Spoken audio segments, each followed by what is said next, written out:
Welcome back, ladies and gentlemen, to Canadian Football Central, CFL content for the fans, by the fans. And if you've clicked into this video, I really, really appreciate it because this is going to be a long one. I know it.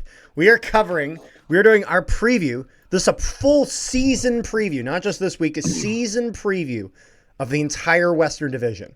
We will be doing one on the East, and then we will also have a separate preview video out on exactly the games this week, starting Thursday on June 5th. But we're covering just the West in this video. If you're looking for your specific team, the backgrounds behind, so you see the Canadian flag with all the logos right now, will actually change depending on the team that we're covering. We're going to go from West to East, starting with BC, ending with Winnipeg for this video. I may actually have chapters on it, but if you're looking for your specific I'm keeping team... track of those, by the way. Okay, awesome. If you're looking for your specific team, you'll be able to tell just by the background. And those people that are wondering why I'm wearing a BC Lions is because if you go back and watch the Micah Alway interview, I said I would get his jersey if he signs it. And we spoke today, and he is going to sign it once BC comes to Hamilton. And I already have mine from his time in Calgary. Mine's better. Calgary stinks. Yeah, but in Winnipeg, it's the tradition to do the BC sucks. BC sucks. So, fair enough. Rick, are we ready to start off with the Lions here? We're gonna go fully with everything, and then at the end we might kind of summarize with our Western predictions and whatnot. You ready to go? Sure. All right. I am ready to go. Lions. The BC Lions, which are a bit of an interesting they're a bit of an interesting team to start with, as this is kind of, last year they kind of made the groundbreaking decision to bring back, they got the opportunity to bring back Nathan Rourke. They bring him back. It looked like VA was kind of going to be here and be kind of the mainstay until they signed Rourke. The second Rourke came back, Vernon Adams Jr.'s days in BC were very much numbered. Nathan Rourke comes back, doesn't exactly look the greatest. Not necessarily horrible, but certainly not what we saw before he left. A lot of people are predicting a bounce-back season with a playbook designed for Nathan Rourke being with the team from the start, from training camp, all the way through, from the preseason. Rick, how do you feel about the Lions this year? Because I think we both have similar concerns about this team, but I just kind of want to hear your thoughts on it. But then we'll go position by position. Let's give a general start, and then we're going to go position by position. I want to say middle pack. Yeah. So I would say floor 5th in the West. Ceiling. Yep. Floor as in if they worst case scenario. Yep, they could go last. Worst case scenario. I think ceiling, best case. Ceiling, I'm saying second.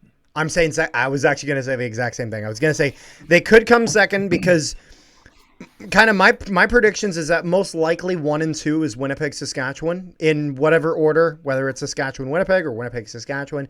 BC for a while has been that secondary team to Winnipeg, but Saskatchewan's made a lot of moves to really put themselves in a position to really try to go for the Grey Cup, which would be unimaginable for a Bomber fan because the Grey Cup's in Winnipeg this year, so they really don't want to lose that one. But BC they were kind of that team where the only reason that they weren't ever in the Grey Cup was just because of the Bombers. And so now they're in a bit of a strange situation as they've lost a lot of receiver talent over these years. And our concerns that I think Rick, me and you have talked about, because we're going to start with the quarterback situation, is not that Nathan Rourke won't have a bounce back year, but it's even if he does bounce back, there is a hole in this receiver core, more so than years prior. And so we'll have to see which guys step up. And if it's just kind of a lack of star power that can keep them down. I'm not sure. So here's my thing is I would like to know what Kool-Aid everyone is drinking, because I've watched so many previews and everyone has Nathan Rourke MVP. Okay, that I don't care about. If he's going to get MVP, he has to be throwing at least 5,000 yards. McInnes will, let's say, top of the line, 1,600. So actually, I have a question here, Rick, because this would be good, useful for the video. Is there a full roster list that they have released? Yeah, I'm looking at it on their website. Oh, it's just on their website? Okay, sorry. No, I want to make sure I have that pulled up, because that will be very much No, useful. because okay, so if you have McInnes and Hatcher, both of them are not going to have 1,000 yards. McInnes, yes. Hatcher, Gatoy, Eberhardt, okay, maybe 700 each, if you're lucky.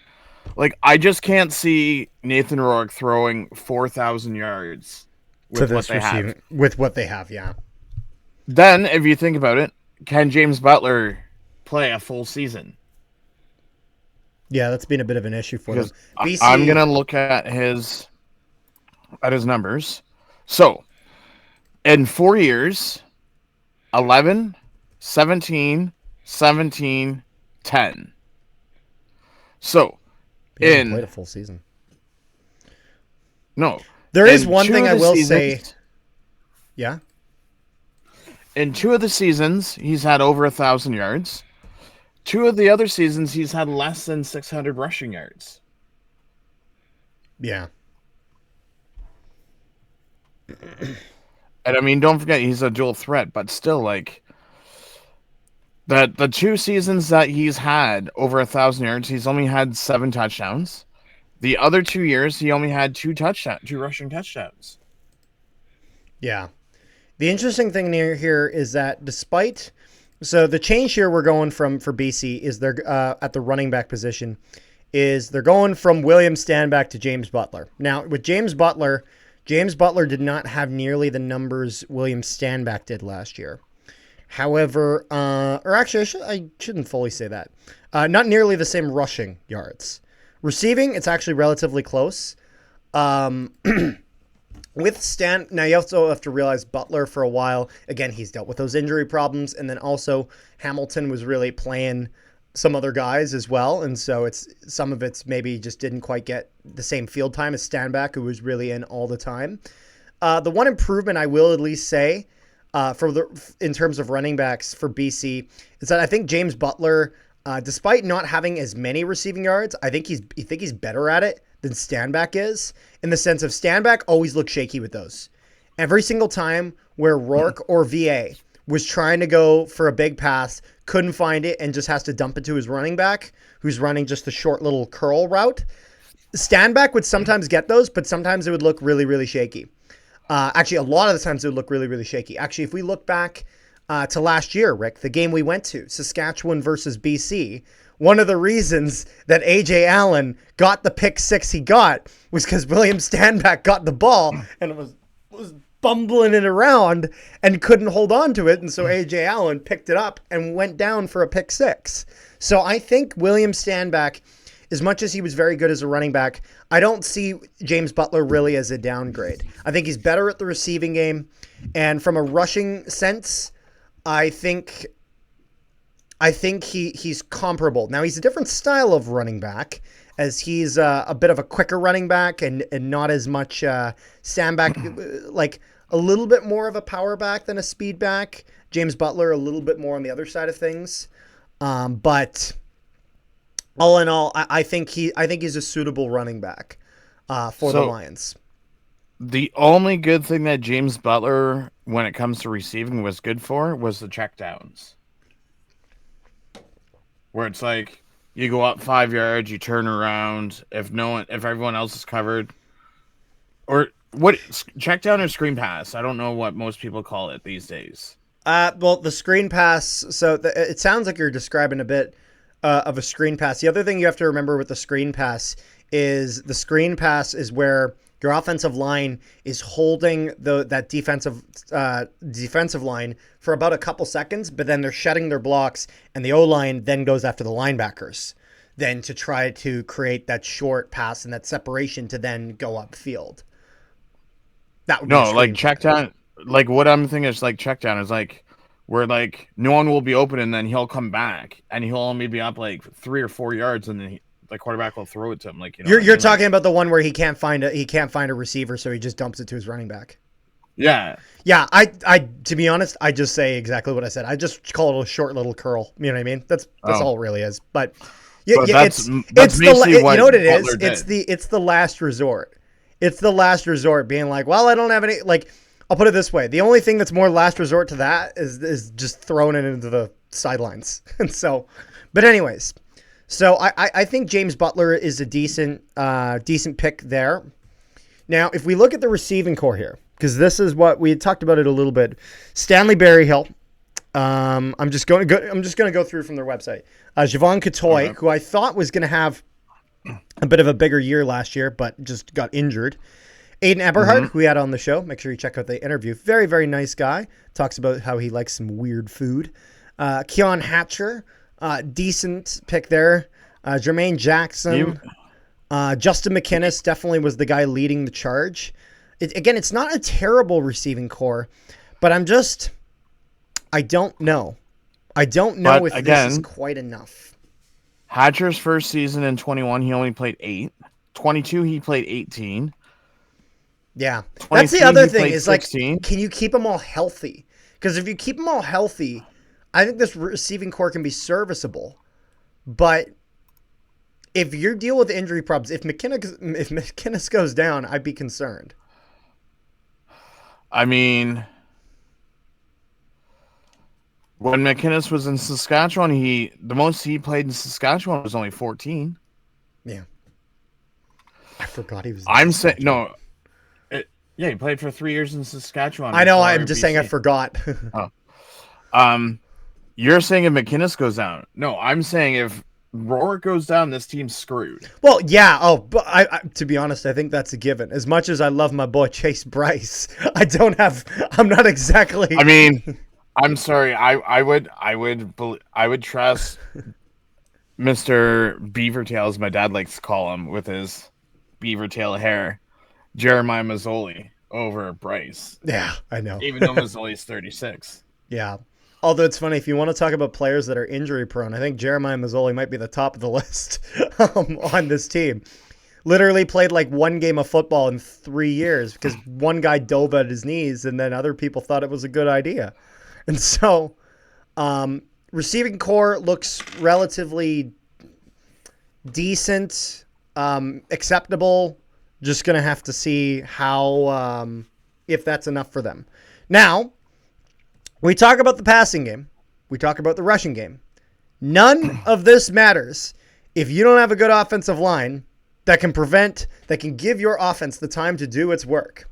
Now, Rick, can you pull up the stats on the BC Lions O-line last year, the sacks given up, comparatively to other teams, if you can? Yes, I can.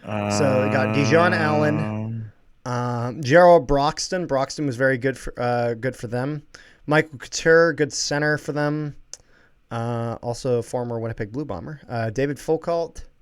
I remember him being decent.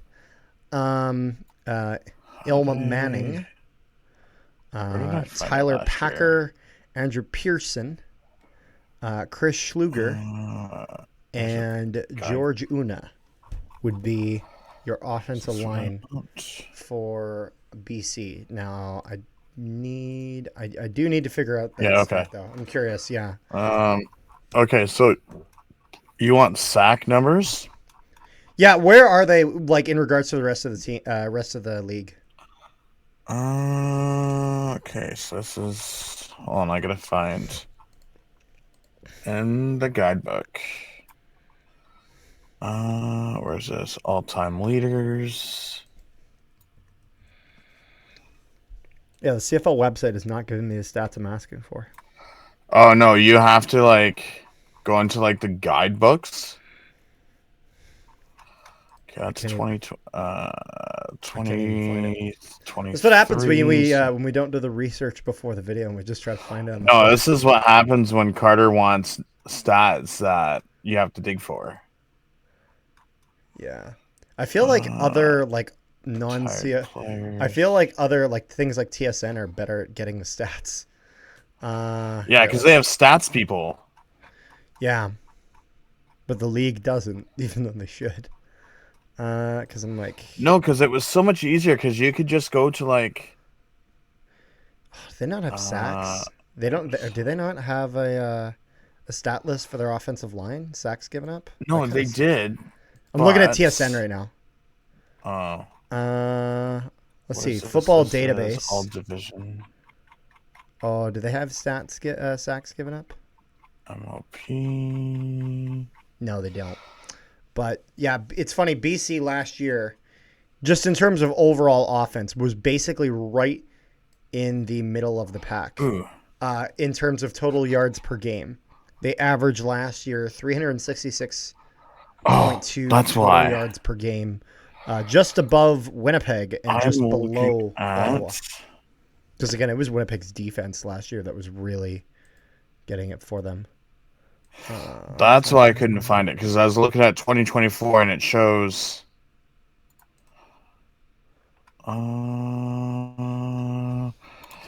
2024 CFL. Thanks. Okay, hold on a second. Here we go. Let's see. If we're looking at the lines, I have the numbers here, okay? Oh, okay. The BC Lions last year were sacked a total of 43 times. And that was the most in the CFL. Oh, so that means that Fajardo wasn't the sack leader from like 2 years ago? No, they were just behind at 40. Because it was 43 for BC. Then it was Ottawa, Toronto, and Montreal all tied at 40. Then it was 36 for Winnipeg. Then it was 35 for Saskatchewan, 30 for Hamilton, 29 for Calgary, and the Edmonton Elks were the best at 28. BC leading the league in sacks given up. Not good. And in terms of sack yards lost, they led the league by a massive margin. So in terms of the number of yards they lost from sacks was 327, first in the league, and second was Ottawa at 283. That's a huge difference. You know what I mean? I will mention that BC did add all-star offensive lineman Dejon Allen from Toronto to their offensive line. And this was something that, this is something that I think that was the first one I actually mentioned. He is going to be key in this, as he was fantastic with Ottawa last year. I remember when the Bombers played against them, they just could not get past that Toronto offensive line, and he was a key reason. But I will say, the BC Lions yards sacked leading by a 44-yard margin is abysmal. And so it's one of those things where they needed change, and I'm glad that they got it. They should be glad they got it. That's what I mean. As a Bomber fan, I want my Bombers to do well, but you know. Going off of this BC Lion fans' predictions, you have Barry Hart at the X, Hatcher at the R, which is the two receivers and slot back on the left side. On the left side. Then you have Broxton, offensive tackle, Woodruff, guard, Couture, center. Yep. Schlager, guard, and then offensive tackle is Allen. And so you have Allen and Broxton are your two offensive tackles, and then Schluger and what was the other one for Woodruff.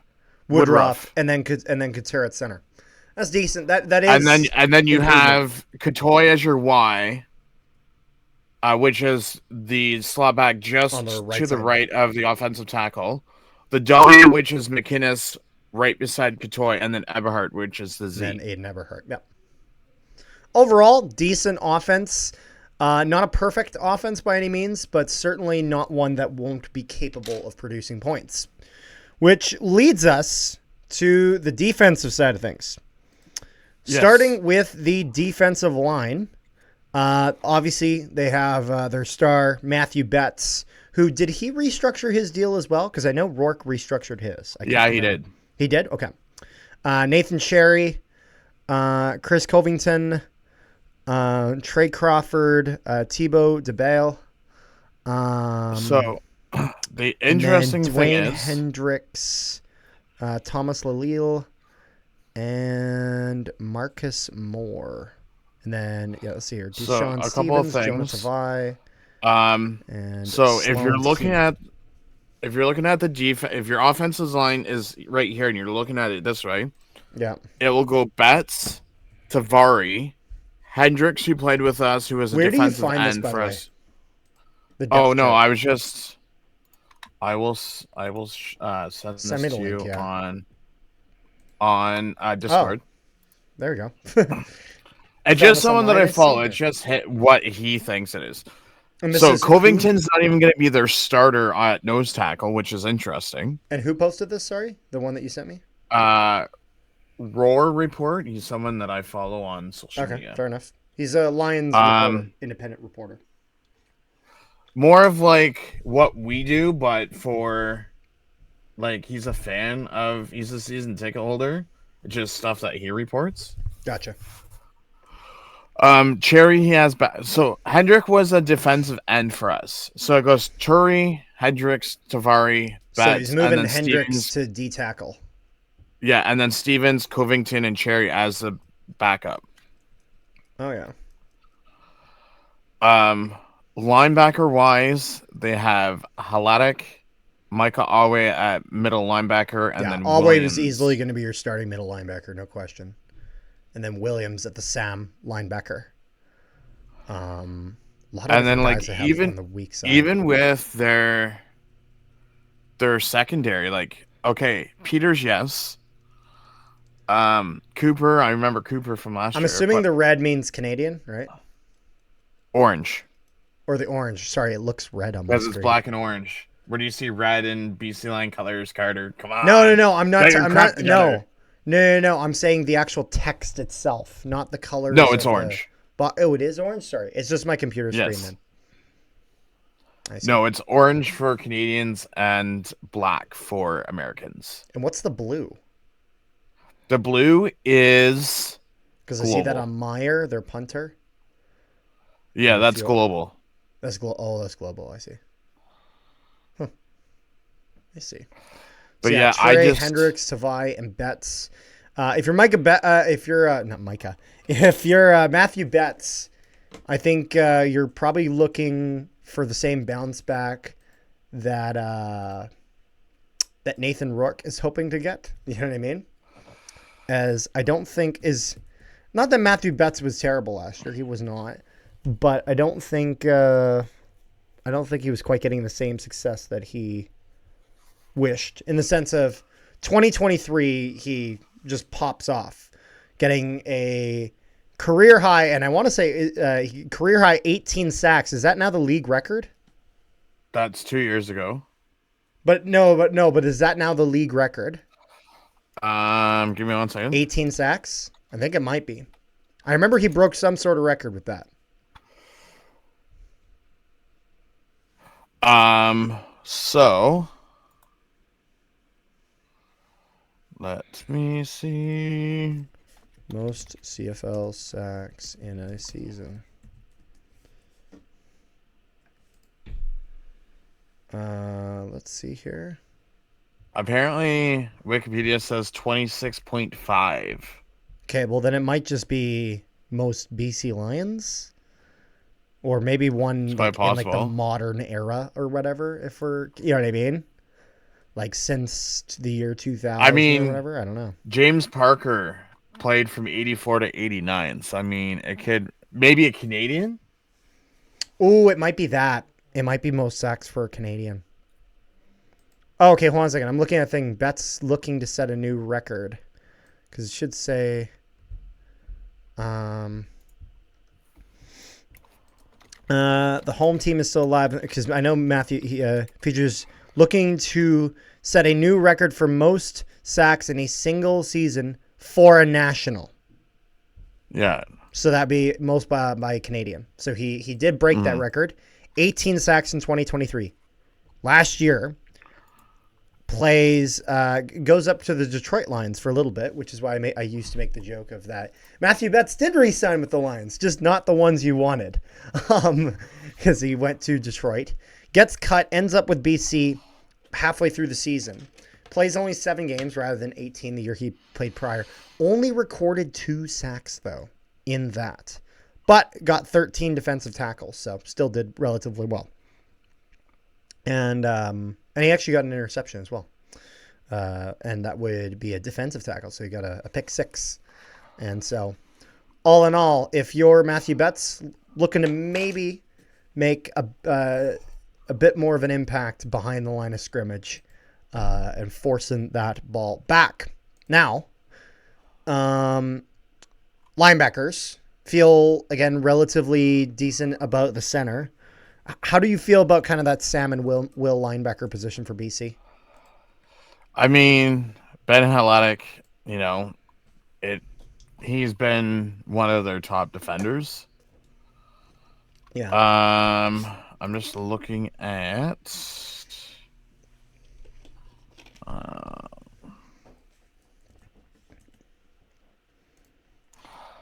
It's funny. I said this is going to be a long video, and we're 26 minutes in, and we've only talked about one team. So Jalen Williams is on their practice squad, who is a rookie. So I wouldn't trust a rookie with the Sam. And then sometimes you Peters gotta and Jalen Cooper. I want to see if I can find some of corners. his stats prior. So if we look at Jalen Williams' stats prior, so this is going back to his time in the NFL. He played no games for them in 2024. I believe he's on the practice roster. Played 3 games for the Minnesota Vikings in 2023. And he got 1 tackle in that game. Going prior to that, he played in FBS for Indiana, and his numbers there were relatively good. In 2022, with his last season, he had 29 solo tackles, as well as 11 group tackles, getting a total of 40 tackles that year. However, no sacks, so not a guy who's going to do some damage behind the line, but that's fine. He's a sound linebacker. That's kind of to be somewhat expected. But 40 tackles overall. He got 41 even the year prior in 2021. Again, just 1 in his time in the NFL. So we'll have to see if in the CFL he's able to make a similar impact. Which then brings us to the secondary. How do we feel about the secondary? No faith in them. No faith in the secondary? I have no faith. No faith. Listen, if I'm going to have any faith, I can have more faith in as in the Ticats secondary, because we actually have a decent secondary compared to I have more faith in the Bombers secondary, even after losing Terrell Ford. Like they only have so Finley, I think, was either the first or second round pick. Yeah. Beaulieu, I've never heard of him. Kent, let me pull this up.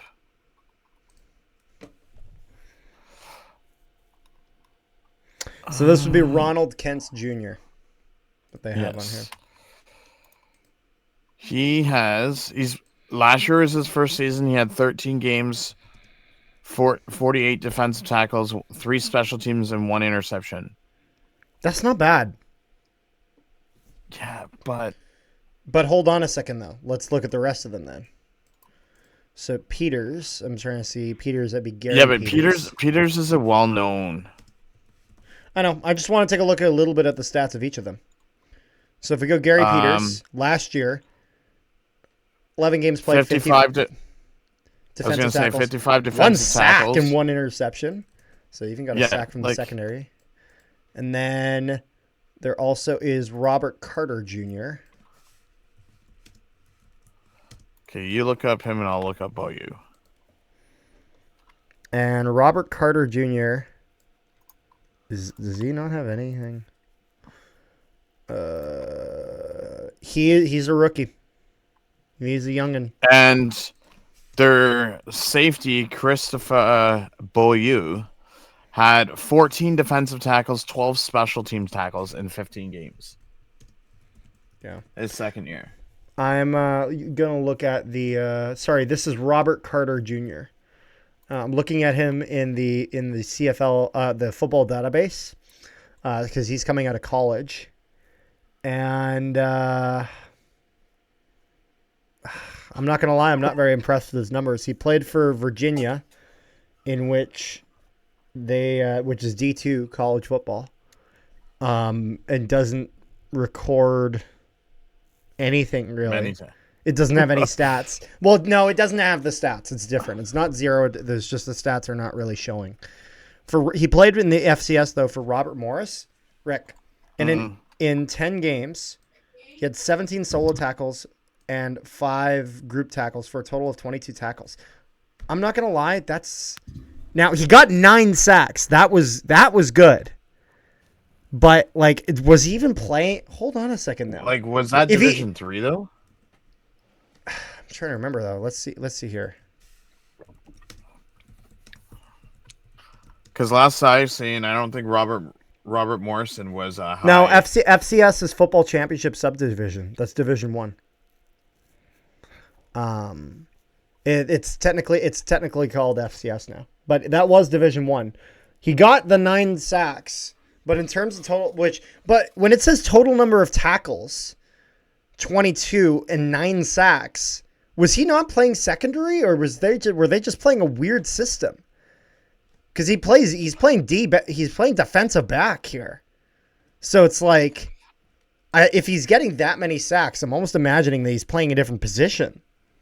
Yeah, but you got to remember, down in the States, they have forward linebackers.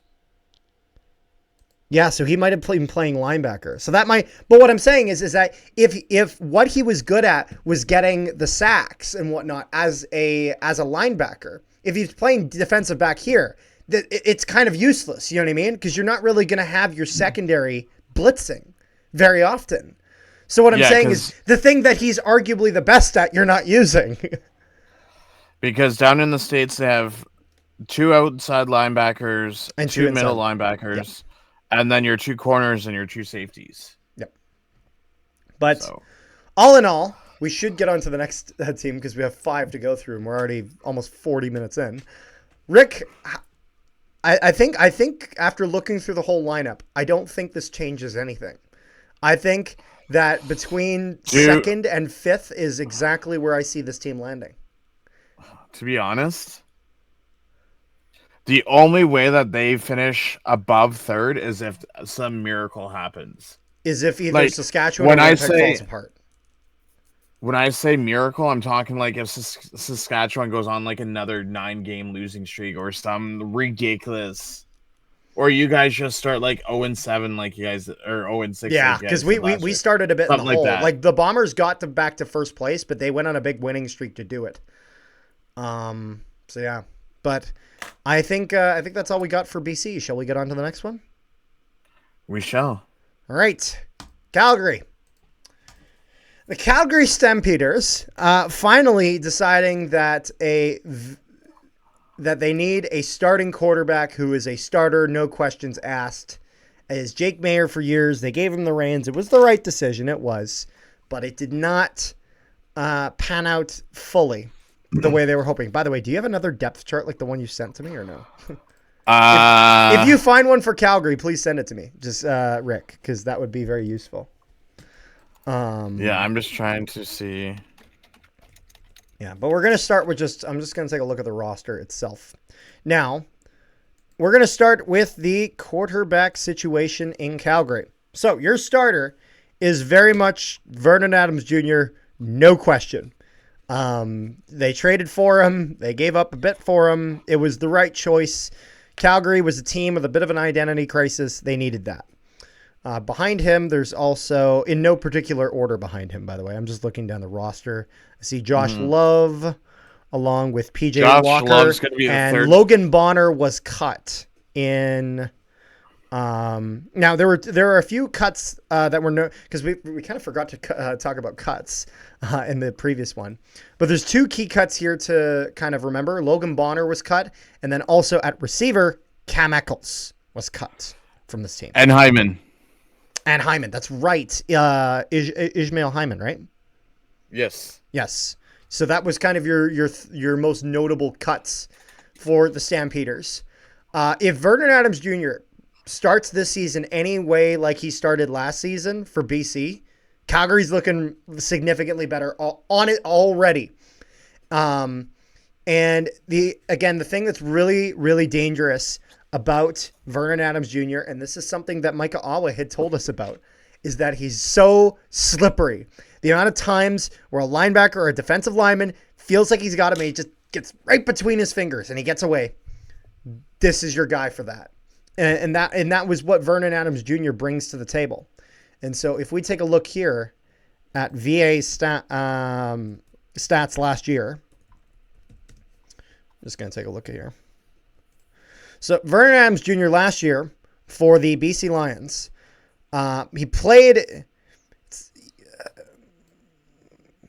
says he played 18 games. I don't think he played 18 games because he was injured. No, but he may have. So it's weird of how they do it is because just because you're a backup, they still classify that as you playing. Okay, so it said he played 18 games, but he did not. I know that. I watched the game as we made a joke about it during the Saskatchewan game because he was dressed for the Saskatchewan-BC game. We were making the joke that they would refuse to play VA because they kept playing Rourke, and then when they finally did change, they put Chase Bryson. But yeah, Vernon Adams Jr. realistically played about half of last season, maybe a little more.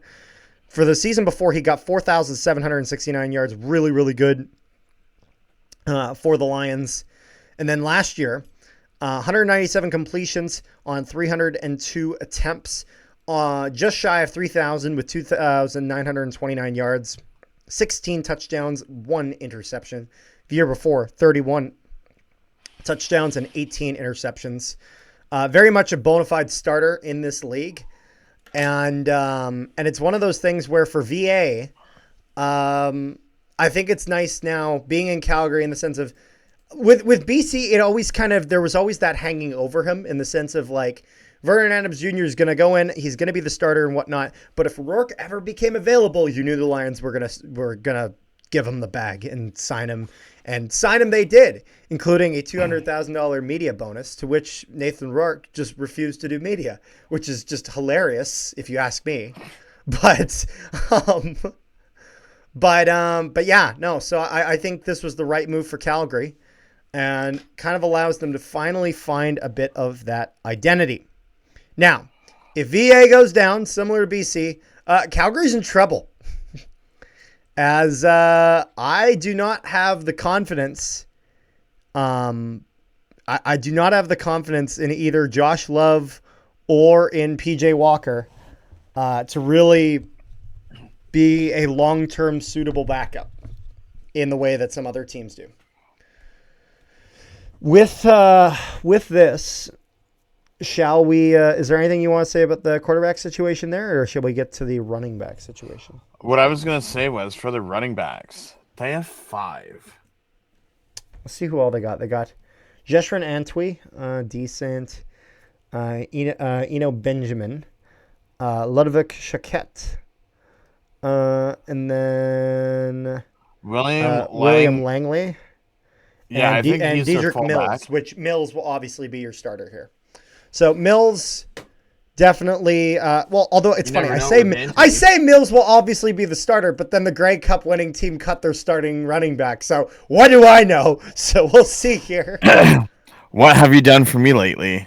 Yes, what have you done for me lately? If you haven't checked out our running back video, it's 11 minutes of pure pandemonium, disaster, but also awesome content. Check it out. Make sure you like, share, and subscribe if you haven't already. And if you listen to this on Spotify, make sure you give us 5 stars. We really appreciate it. I forgot to mention that before. I know what I wanted to look up. But if we look at Dedrick Mills last year with a bit of a career year. So in 2023, he got 14 games played, 802 rushing yards. With one less game, he got himself an extra 121 yards, going for 923. He had just one touchdown last year, with his longest run being 61 yards. You know what sucks? But he is not. He is not a receiving. He's not a running back that you're going to throw the ball to, though. I will say. I was just looking at the schedule to see when Adams plays Rourke. We got to wait till week 16. And then they play again in week 18. So you're telling me that VA might be injured by then? That one of these guys might be injured by then. I mean, realistically, one of them may not be playing. Not injured-wise, but they may not be playing because they can be resting. This is true. The screw you, CFL schedule makers, by not giving us this matchup earlier. We needed to see the student versus the master. That's what we needed to see. And the master isn't Nathan Rourke, I'll tell you that. Even though he might be better this year. We'll see. But yeah, no, and it's funny. So with the interesting dynamic here again, with the running backs, with Dedrick Mills, he's not a guy who's really going to be receiving the ball. He's not a guy who really will run that curl route that you'll dump it off to. However, I don't think that really matters. As with Vernon Adams Jr., usually if he can't find anything, he'll just run it himself. So I don't think that's as much of a concern for them. For that reason. Is there anything else you want to cover with the running backs? Not really, per se. I take it you did not find a depth chart or anything like that? No, I didn't find a fan depth chart. That's okay, because the fan ones are even helpful as well. So that'll bring us to the receiver situation. Now, correct me if I'm wrong, Rick, you heard someone saying that this, in their opinion, was one of the best receiving. Who was this? One of the top core receiving groups. Who said this? Who said this foolish thing? I'm not saying they're bad. They're not. But like one of the top, okay, let's. And then hold on.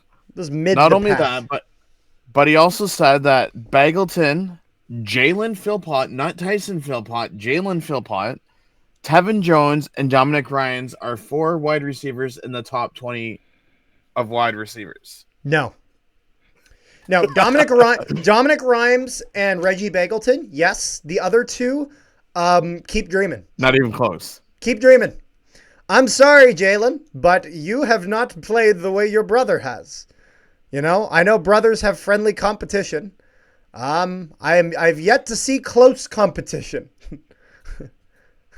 So, don't get me wrong. There is potential, but again, potential means nothing if you don't seize it. Tim White's no, spring chicken, but I mean, I would still consider him a top 20 wide receiver. I don't know. For me, he's a maybe. If he is top 20, he's near the 20. Well, I'm not saying top 15, but I'm saying at least, because I mean, what else? I don't know. I'd have to count it out, to be honest, to be 100% sure on it. I mean, how many 100-yard seasons do you need to give the guy? You know what I mean? You mean 1,000 yeah, he has his drops. You mean 1,000 yard? I sure as shit hope he has a 100-yard season. Well, you know what I mean. Yeah, 1,000. But anyway, so Damian Alford was their first-round draft pick. Yep. Clark Barnes, I think, was drafted. Let me fact check this. He was drafted 3rd round of 23. So, he also has not played a full season yet. Yeah. Last year, 16 games was his most. Bagleton, we already know what we're getting with Bagleton. Eric Brooks. Eric Brooks only played 6 games last year. Yeah, so keep in mind, like when it comes to this receiving core, like I just want to check something. So, what changes have been made? Because we have Dominic Rhymes comes in. Okay, so Dominic Rhymes is there, and then what's his name? I think Damien Alford is a draft pick, right? Yes. And then the rest is mostly the same, right? Not a ton of. So, like, have the rest of them were on the team before, or draft picks? So like nothing huge. Alford. Changes. So excluding Alford and Rhymes. Tevin Jones wasn't there last year. Where was Tevin Jones again? I was trying to remember. I want to say Edmonton. Okay. So, Bagleton, Clark, Brooks, and Philpott.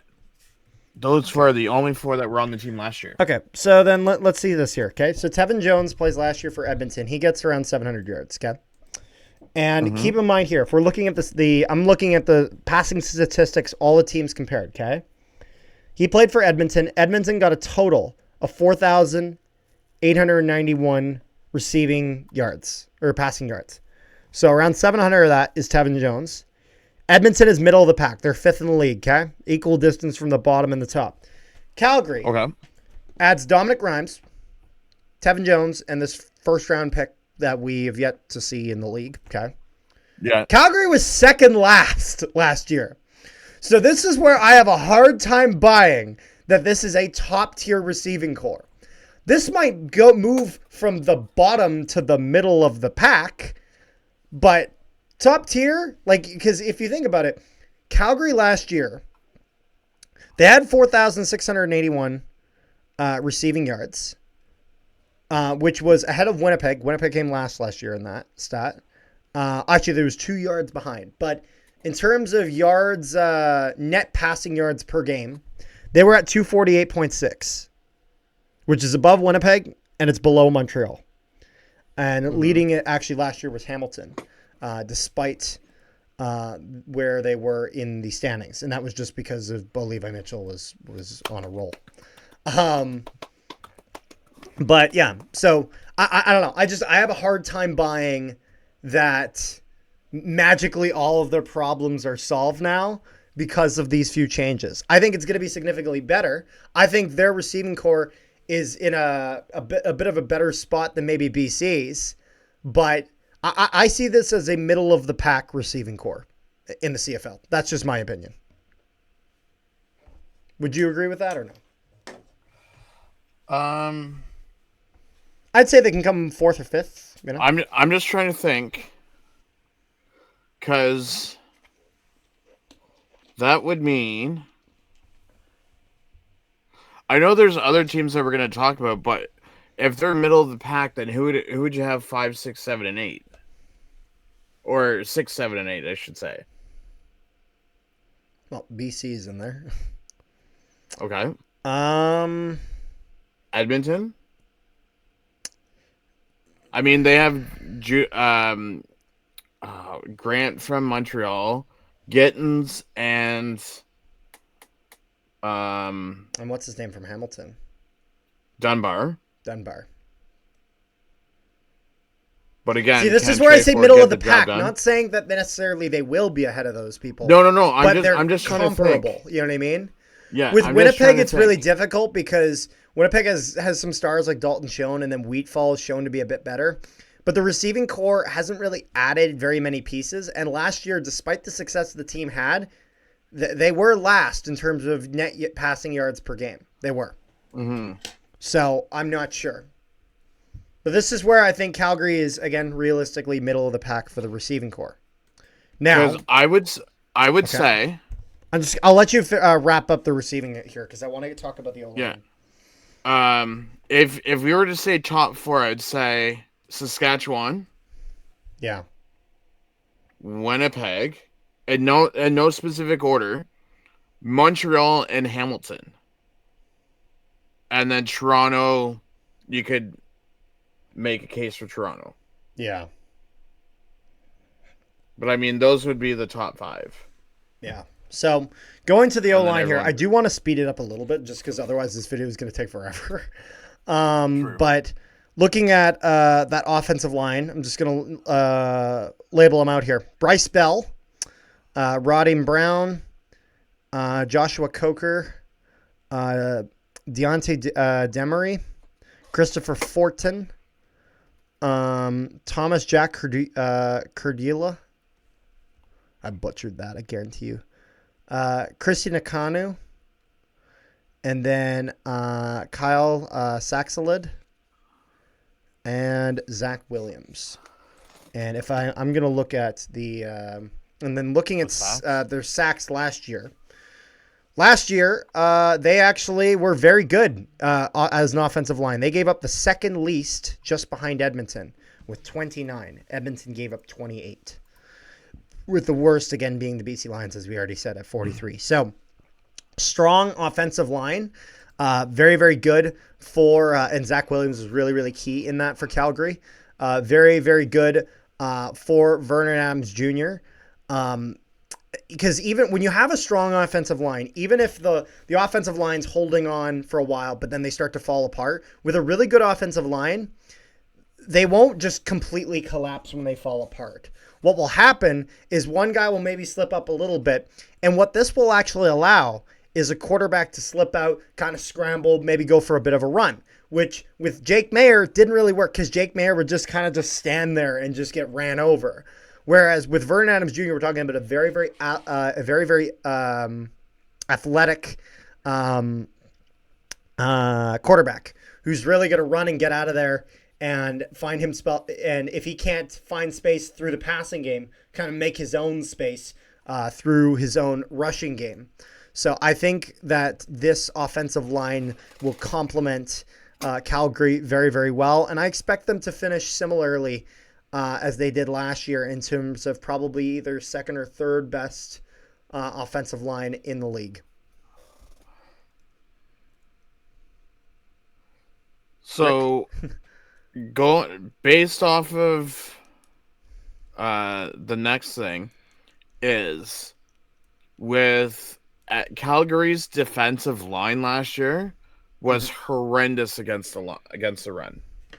Yeah. Like, I don't know what they're in against rushing yards rushed against, but I just remember that their defensive line, like just looking at it.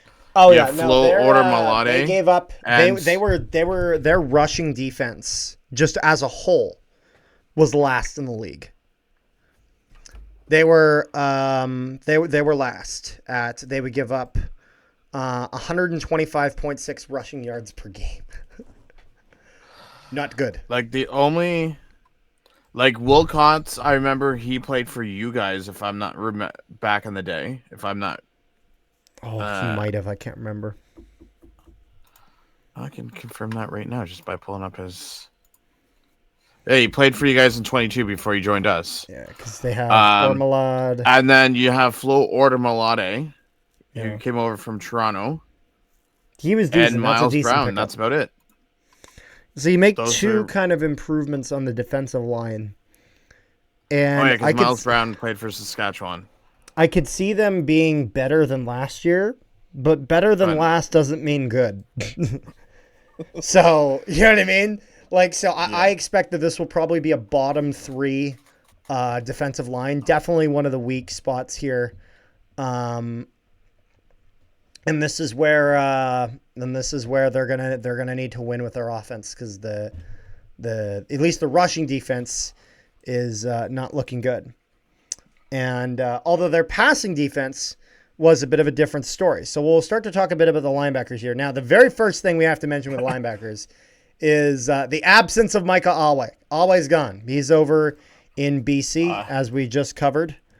One of the best linebackers in the Canadian Football League, gone from Calgary. Now, if we look here at who they do have still, I'm just gonna Yeah, I'm just gonna list them out. So if we're looking here, they have Gary Johnson Jr., Markel Lee, Derek Moncrief. That's a decent piece. Jacob Roberts, and Micah Ticats. And There's only 5 linebackers. not a lot of linebackers. So No. we'll have to see what their injury is like. But again, for their passing defense altogether, they were third in the league, behind Montreal in second, and then the Bombers were first in the league. As they would give up an average of 257.1 net passing yards per game, the Stampeders, last year. Keep in mind, With they had 15 interceptions, which was kind of middle of the pack. I was going to say, don't forget, Derek Moncrief, who came over from Saskatchewan, is their same linebacker. Yeah. Where's Teets playing? Teets, I think Teets is he their Will? Let me go double check, because I can check there.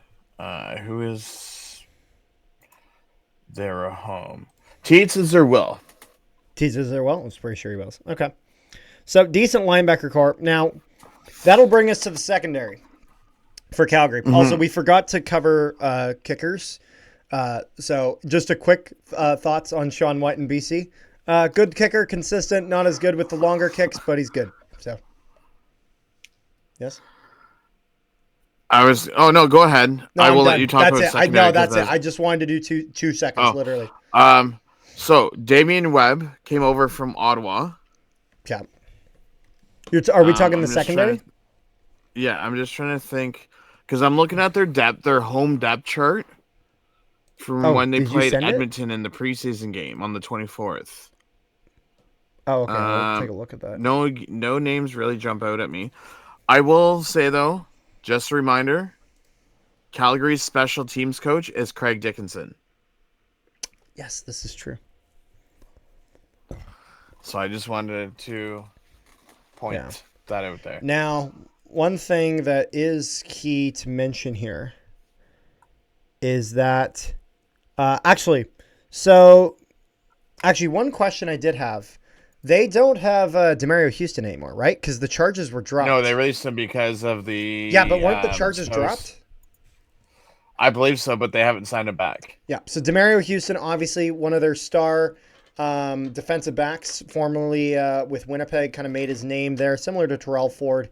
Signs with Calgary, plays a year there. Gets charged with domestic violence down in the United States. Just charged, not convicted. And then the charges were later dropped. However, he has not been signed back by Calgary, so we cannot factor him in as a member of the team. What guys do you see as being kind of key pieces of the secondary for him? Let me see. I know this guy. Where did this guy play? This guy's played 7 seasons. 2 with Edmonton, 4 with Saskatchewan, but he's only played 2 full seasons. Because again, their passing defense was really good, but then again, also DeMario Houston is not there, and he was kind of the only names that come to mind are Adrian Green, Godfrey Onyeka, and Damian Webb. Those are the only 3 names that come to mind. Yeah.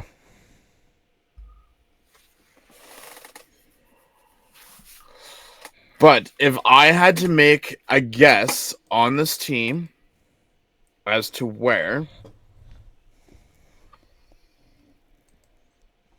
I would say ceiling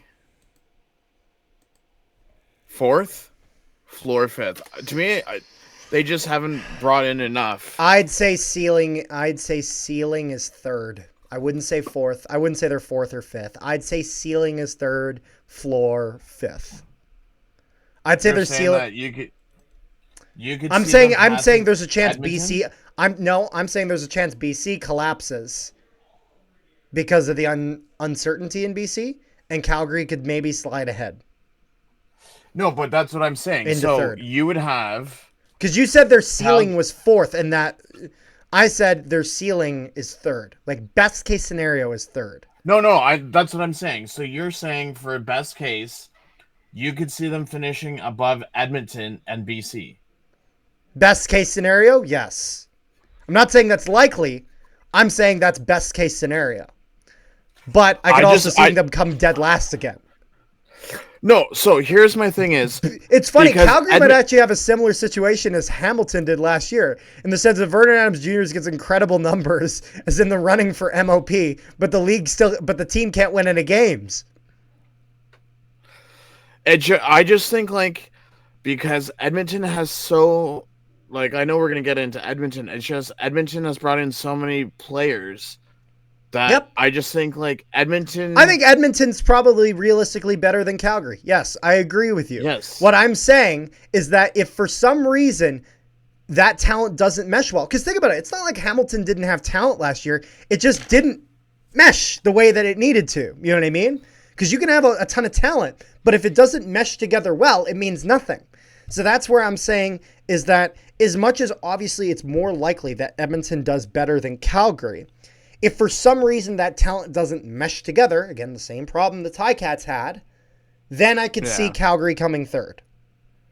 That's why I said their ceiling is third. Best case scenario. Not most likely scenario, best case scenario for them. No, I know. I'm just saying, 3 like, and 5. My ceiling is 4. Like, to me, Fair they enough. didn't add much onto it. And I think the addition of VA on its own will at least have them throw less picks. So maybe there's hope. But Rene Paredes, consistent kicker who always does well. Nothing else to say. Shall we get on to the Elks here? We shall. All right, it's time for the Elks. Cody Fajardo and Trey Ford.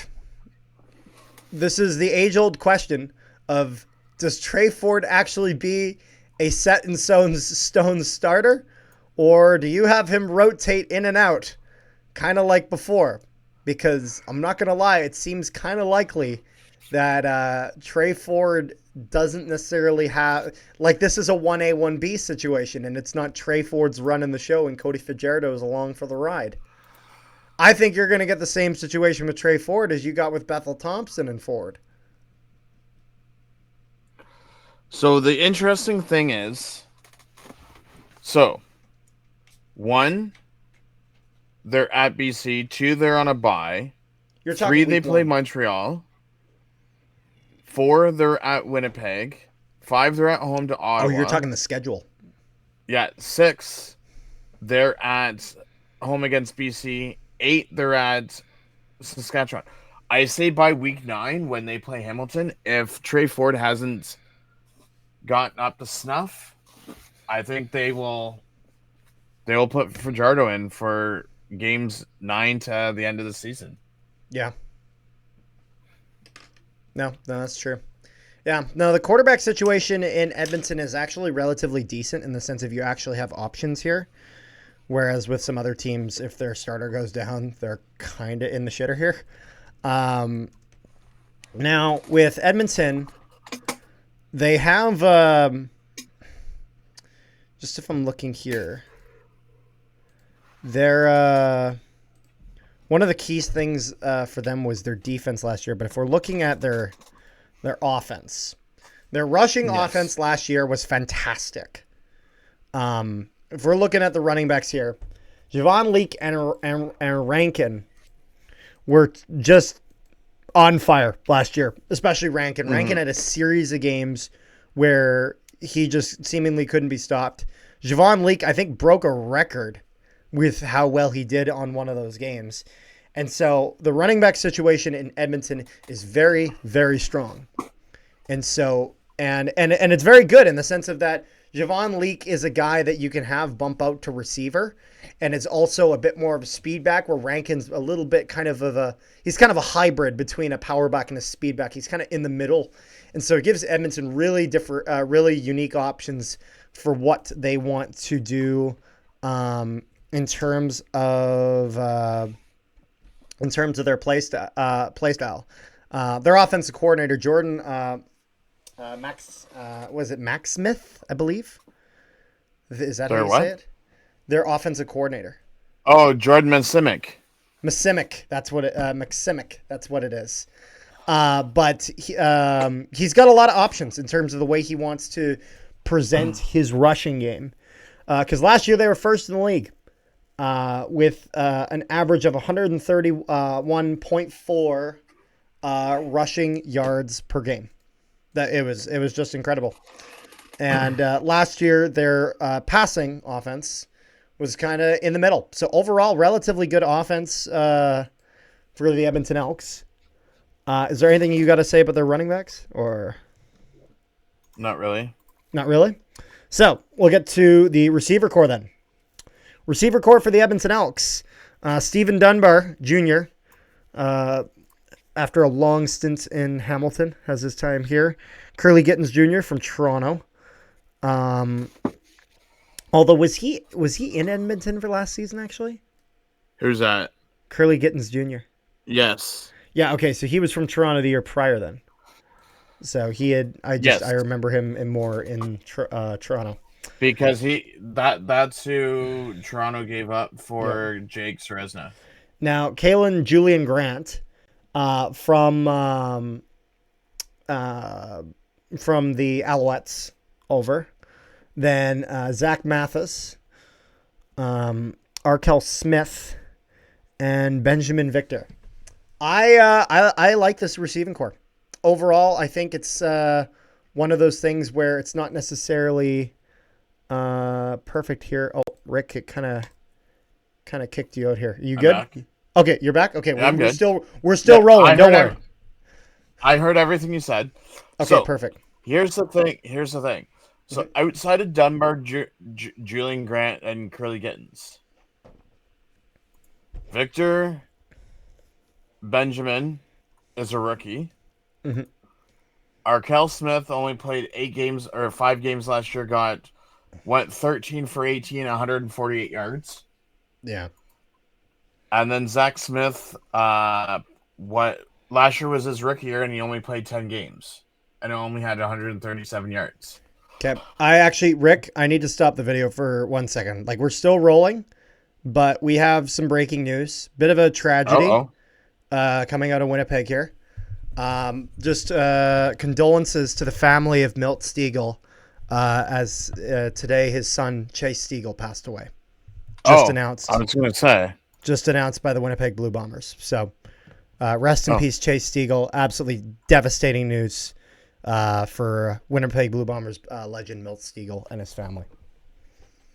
Sorry, I didn't mean to kind of throw the video in a bit of a spiral here. Obviously, terrible news. I just felt like that needed to.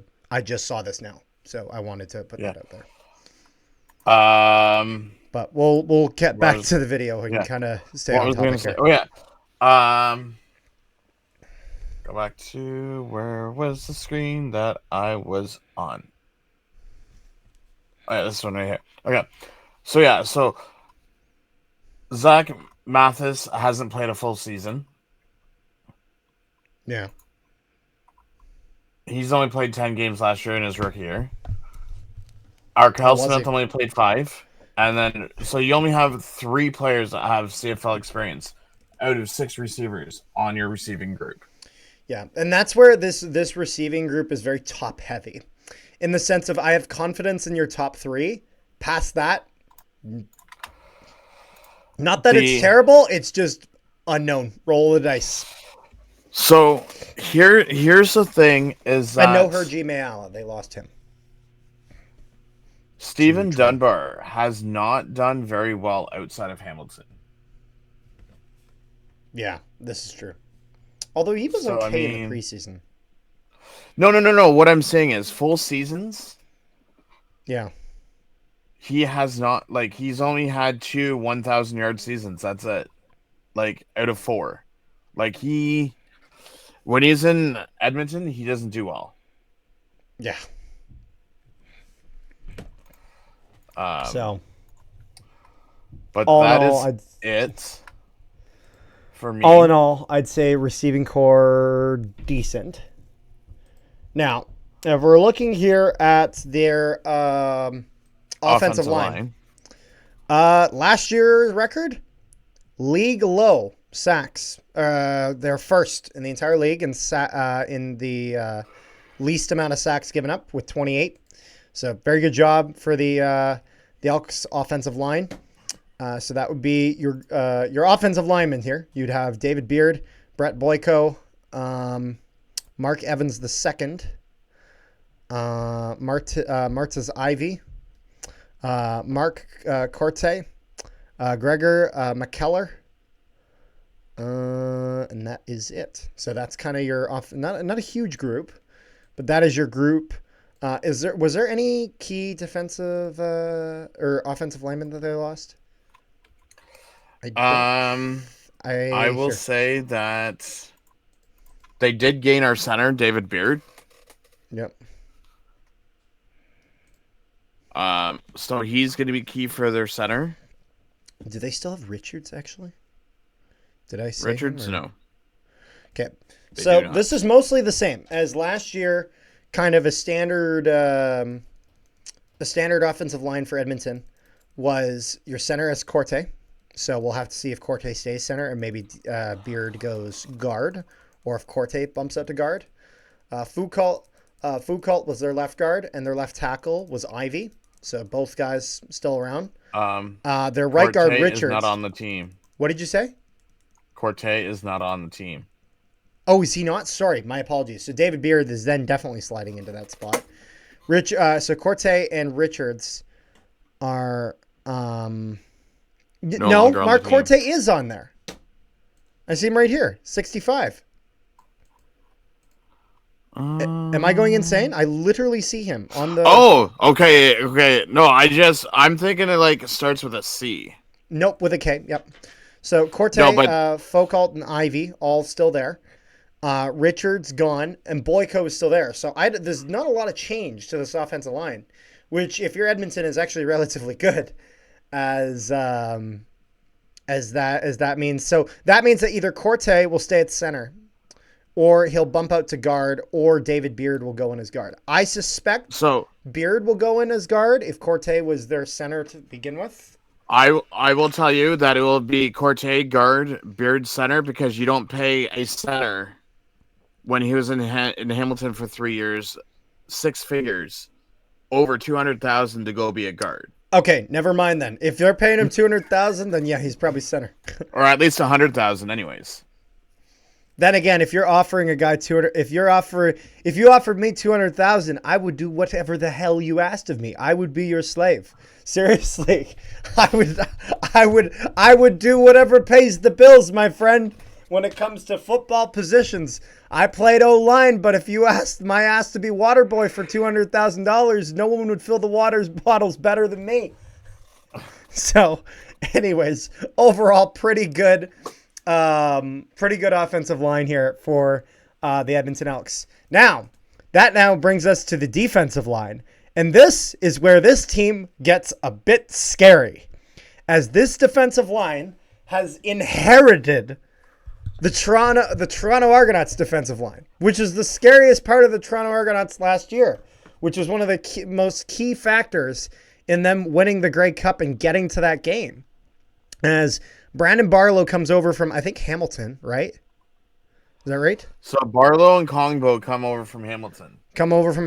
You have Jared Brinkman, who we have interviewed. Very, very nice fellow. People also find his Iowa State Wrestling Championships apparently very interesting, because the short we uploaded on that has 23,000 views. Thank you for the support. Check it out. It's a great short. And then Luke Burton-Cron is there. And then Jake Serezna, because Jake Serezna and Jared Brinkman were the two pieces that they brought over from Toronto. And that makes this very, very scary, as their rush defense. And Robbie Smith, that's right. As they were third in the league last year, I think the Edmonton Elks, I'm talking in rushing defense, they were third in the league at 96.1 yards given up, rushing yards given up per game. They were just behind Toronto and Saskatchewan. They're now ahead of Toronto because they've become Toronto. And I think they might even be a little better in Saskatchewan. I see them finishing either number 1 or number 2 for rushing defense in the CFL. So, and that's not just the D line. There are other reasons we'll get to. So, looking at their depth chart from this past Friday. Yep. So on the right side, you have Robbie Smith. Defensive tackle, you have Serezna. On the other defensive ends, you have Barlow. Brinkman never played preseason. So do you have Brinkman and Smith, Brinkman and Barlow and Smith, Brinkman as the other defensive tackle? We don't know. We shall find out. So that then brings us to the linebackers, in which we have to start off with the elephant in the room, which is the rookie of the year, Nick Anderson. He for them last year was their will linebacker, him along with Morgan and Moncrief. I believe Moncrief has moved on. Is that correct? Moncrief has gone to Derek Moncrief has gone to, but Niles Morgan is Calgary. Still there. Niles Morgan is still there. Morgan is still there. Ragumba is there. Josiah Shakel is there. Who else is there?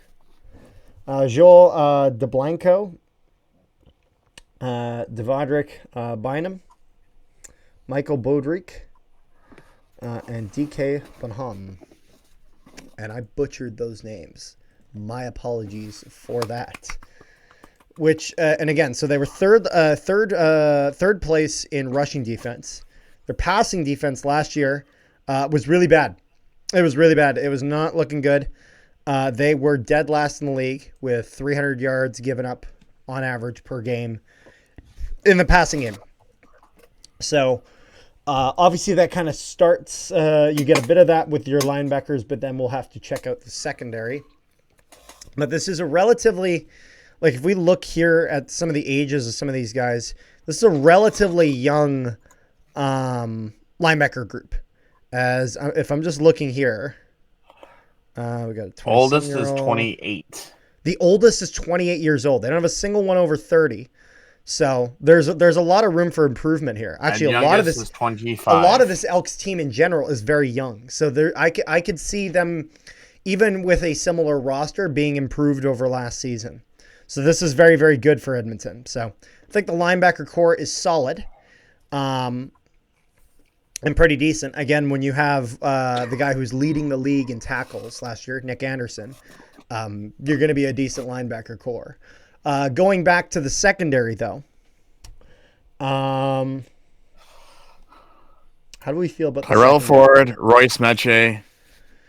Yeah, no, and this is where, like, again, they had such a terrible passing defense here, but you bring in Tyrell Ford, who was just unstoppable for Winnipeg, and Royce Meche, just a really, like, another really, really key piece in stopping that passing game. And Edmonton could be a serious threat.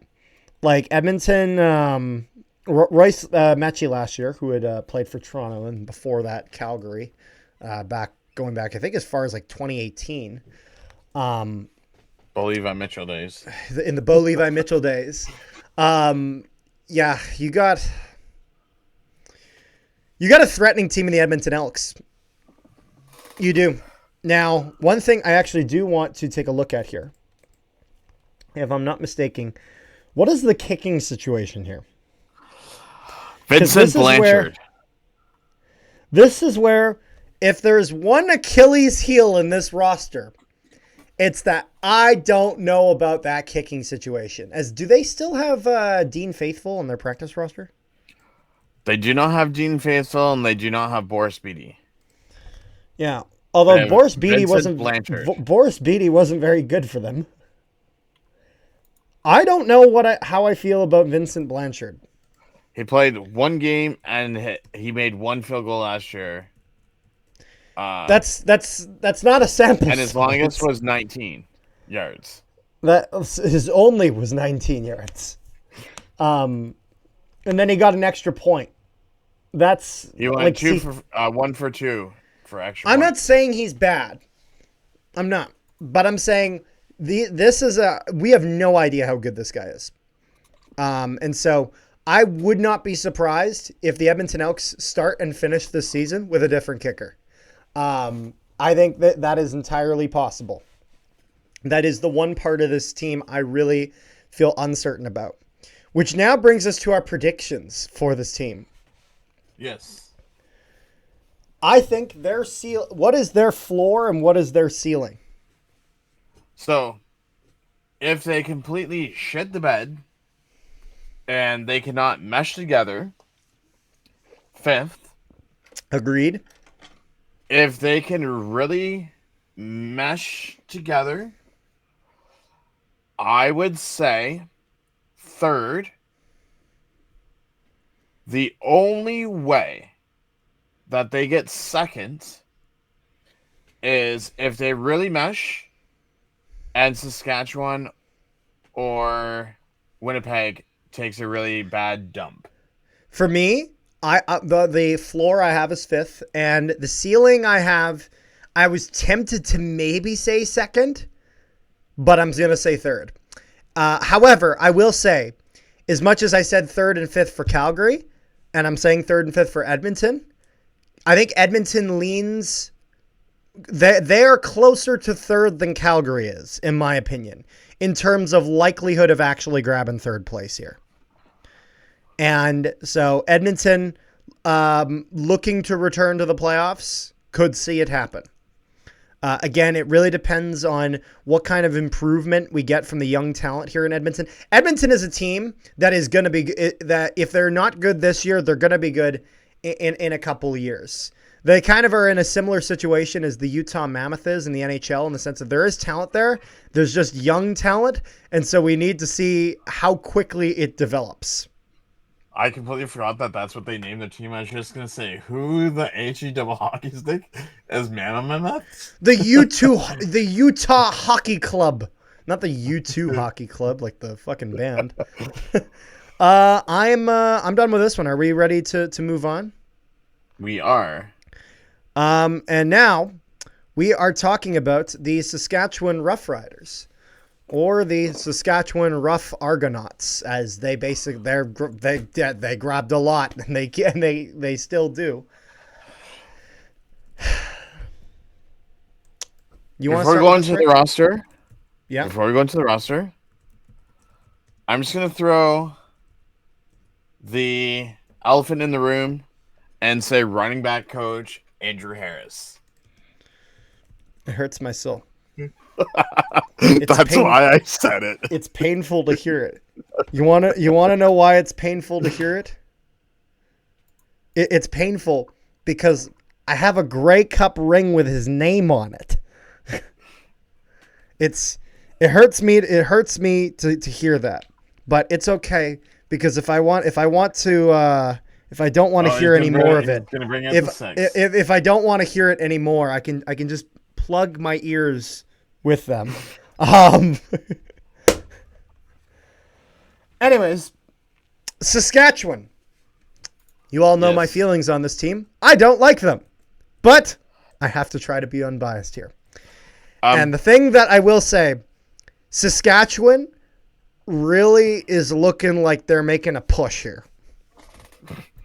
Corey Mace has a direction for this team, and he's really taking them in it. If Saskatchewan played the way they played last year, but didn't have like a 7-game shit streak, we could look at them finishing top of the West. Say this as a Bomber fan, and I say that with me grinding my teeth together the whole time. Before we go and talk about any positions, how about we just wrap their whole team in bubble wrap first? Because there's already 14 people on their injured list. And this is the one thing that could destroy their season is injuries. It's not having too many players on the field. It's not having enough players on the field because everyone's injured. And so we're already dealing with 2 offensive linemen that are out. Now, so Sean McEwen is one of them, and he's out with an ACL injury, right? Sean McEwen is out. They say knee. Okay, where's the ACL, Rick? It's in the knee. Okay, well, still. They actually have 4 listed on their injured list as being out. Like 4 offensive linemen? Yes. Oh my God! You could nearly line up an offensive line in the fucking hospital. You could line the beds up. Who's gonna play center? That's horrible. Actually, hold on a second. Before we get into anything about this team, can you just read off the injury list? Read off the name and then say their position after. Okay. Okay. So, Albert Awachi. And fullback. What their injury is. So name, position, injury. Fullback, hip injury, has not practiced in 2 days. Okay. Sean Bain Jr., wide receiver, knee, did not practice 2 games. Jacob Brammer, offensive line back, limited, then did not practice. And when I say limited, that's Sunday, then Monday. Yes. So everyone knows. Carbell DeBerry, defensive line, knee, did not practice. Philip Gagne, offensive line, towards bicep, did not practice. Jackson Ford, defensive back, hand, did not practice. Lake Corte Moore, defensive line, hand, full. So he had 2 days of full practice. Nelson Lacombo, DB, hamstring, limited, full. Quite possibility that he plays this week. Sean McEwen, offensive line, knee, did not practice. Tommy Neal, who came over from Toronto, wide receiver, ankle, did not practice. Braden Knoll, offensive line, head injury, limited. Kasi on Yanka, defensive back, knee, did not practice. Sean Ray, defensive line, ankle, limited, full. And then Nick Wiebe, defensive line, back, nothing listed on Sunday, but did not practice on Monday. Is that all of them? That's the full list. That's all of them. Okay. Because I was about to say, Rick, I had to check the time because I thought it might have hit midnight. It is still before 10 o'clock in Winnipeg, but the amount of time it took you to name out those names, I thought I might be about to go to bed. Seriously, you have an entire fucking roster on the injured reserve. And that's not even factoring which of these guys are on the 6th game because you just said did not practice. Like, we don't even know which of these guys are going to be out for, do we now? Do we know? So, they say Philip Gagne and Sean McEwen are on 1 game. They're both on 6 game. Like, give your head a shake. I mean, unless you can come back in a knee injury is not a 1 week ordeal. Those 2 are on 6 game. I had a knee injury. It's bad. It's not fun. So those 2 are on 6 game. And then Cozy on Yeka and Charbel DeBiry are both on 1 game. Now, you got to remember, once the depth charts come out for the Thursday's game on Wednesday, players will be placed on the 1 game and 6 game. Yeah. So, but shall we get into this team? Yes. We'll try to run through it a little bit quicker as we're at the 1.5 hour mark. I jokingly said to Rick, we're going to make sure this isn't 2 hours, but now I'm thinking, we're hitting the 2 hour mark. We're hitting the 2 hour mark. We have 5 teams, though. But and this is true. It's 5 teams, and we spent 40 minutes on the fucking Lions. That's why. So, quarterback situation. Trevor Harris is your starter. Decent starter besides the fact that he's old. That's it. You know? Besides the fact that he might have been friends with the architect of the Great Pyramids of Giza when it was constructed. Should we just call this? He's decent. Should we just call this quarterback group the Saskatchewan Stampeders? because they also have Jake Maier and Tommy Stevens. Oh, yes, this is true. I guess they got both of them, yeah. And then they got Jake Maier, which, if we're going based off his numbers last season, not a bad backup. I mean, you're talking about a starting quarterback, or at least a guy who played starter going to a backup, was certainly a decent backup. But, Rick, what did we say? Was the key, one of the key memos of this season was, what have you done for me recently? Which, if we're looking at that metric, I'm sorry, Jake Maier, but that preseason was not kind to you. Or you weren't kind to it. It was a bit of a mixture. As Jake Maier, I'm not going to lie, wasn't really impressed with his preseason. The passes he made didn't look like they were very difficult passes. And there was one interception where I guess the only reason he thought that he was thrown to a player was because the grass was about as green as the jersey he was thrown at. Because he wasn't thrown at a player, that's for sure. And so, but Jake Maier should be a decent backup. Again, I think he'll get his shit figured out. If Trevor Harris goes down and you got to go with Jake Maier, I think you can. I don't think this is a situation like BC or Calgary where if your starting quarterback goes down, I mean, might as well just wrap it up and cancel the rest of the season. With Saskatchewan, I think Jake Maier is, despite the issues he had in the preseason, I think he's a serviceable backup, and I think he can get you through a stint and can get you to the next level, provided the rest of the team is playing the way they need to play. Tommy Stevens, I have no faith in, but Jake Maier is solid as a backup. The one problem that I have, you're good with quarterbacks, right? Oh yeah, no, I'm cool. Moving on. So the thing is, I was just looking at it, and Mr. AJ Ouellette has played since 2019 3, 6, 13, 15, and 8 games in 5 seasons. If AJ Ouellette gets injured, they only have Bertrand Hudon. And If AJ Ouellette gets injured, you should ask Trevor Harris. You should ask Andrew Harris to put his pads fucking back on. That's what you should do. Actually, there's 2 people that are quietly waiting on the unemployment line by the name of Kadeem Carey and Walter Fletcher. This is right. I'm just saying if you Kevin Brown, can't forget Kevin Brown. And there's Kevin Brown too, but I mean, I'm sorry, Kevin Brown, but you are very much, what Kevin Brown is? Of the Walter Fletcher and the Kadeem Careys of the world.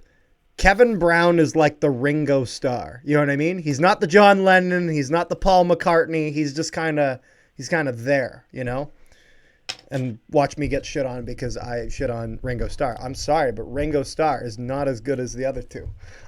He is the dark horse of the Beatles. But anyways.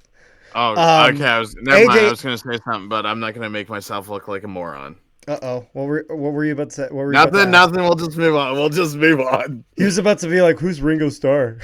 I was.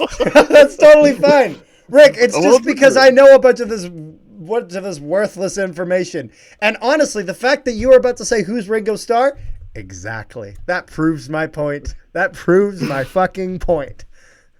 John Lennon hasn't been alive for a while, and people still remember him more than Ringo Starr. But anyways, didn't mean this to turn into a Ringo Starr rant. If we're looking at AJ Ouellette, what the hell here? So the CFL website has. Do you see this? Go to rushing. Why do they have the 2024 season before the 2023? Like they have it mixed up. It's not in order. Player stats. Yeah.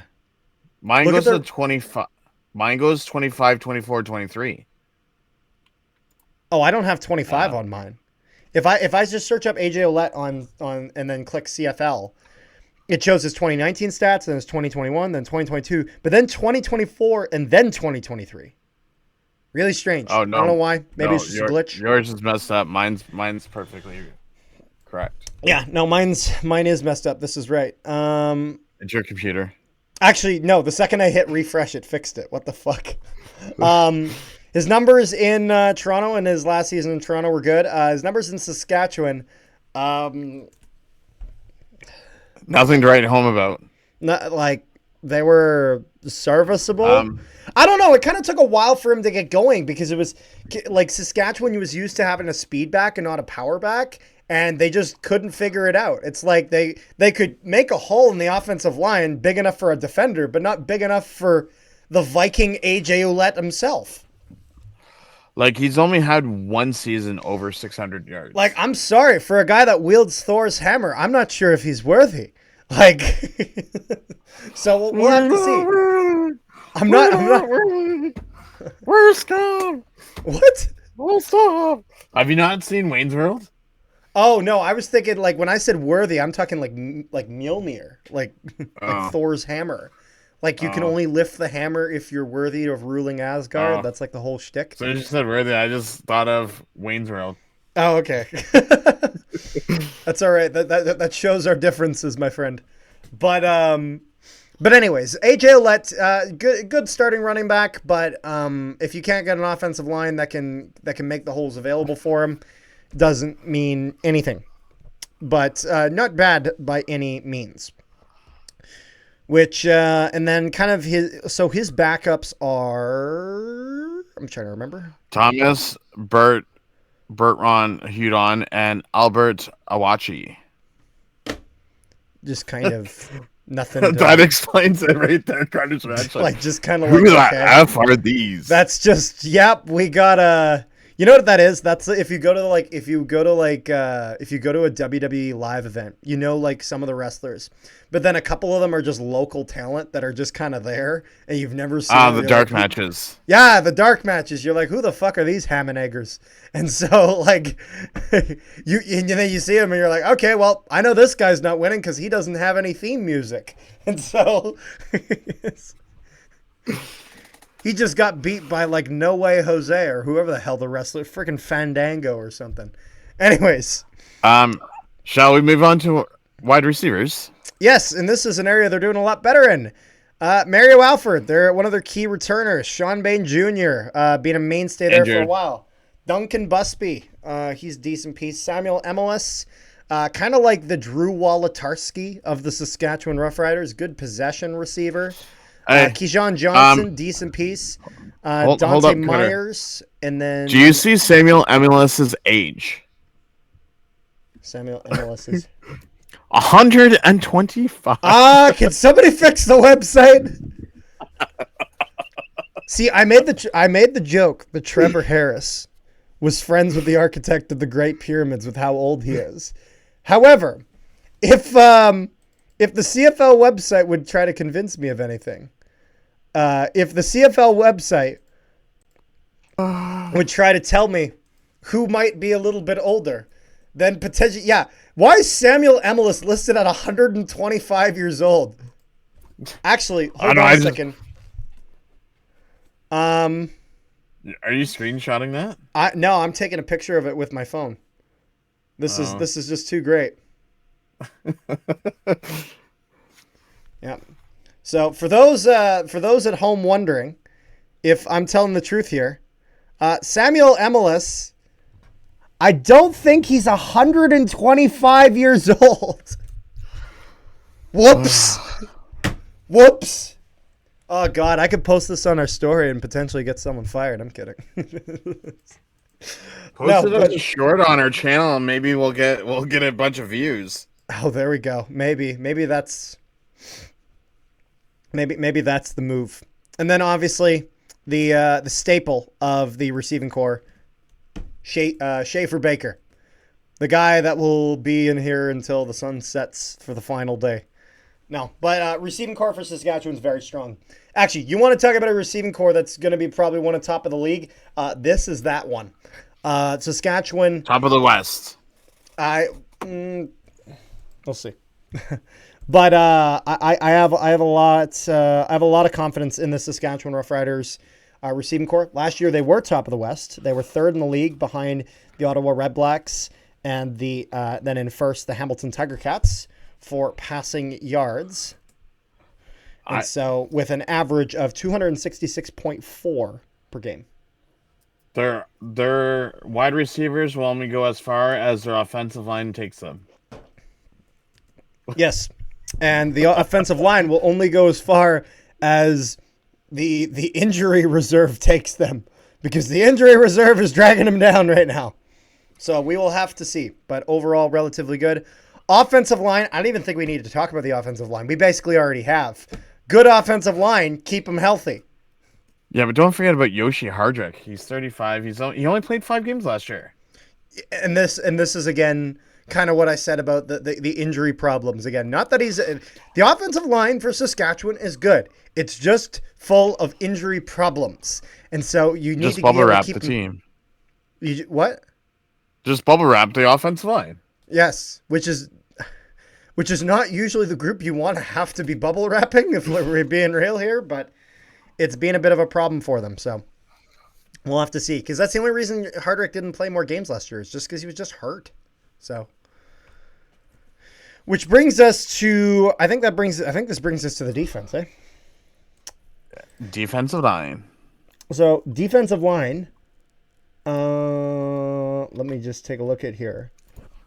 So for the rush defense, Saskatchewan was first in the league last year. They were just ahead of Toronto with 80.3 yards allowed per game, lowest in the league. So last year. Let's see here. Jacob. So, Aaron Patrick, rookie. Shane Ray has not played in the CFL since 22 when he was with Toronto. You got Malik Carney. No, I'm just saying like new that weren't on the team last year. Mike Rose came over from Calgary. Ali Syed, he's a rookie. Caleb Saunders played 13 games last year, 11 defensive tackles, and yeah. So you had what, 4 people that were on the team last year? Yeah.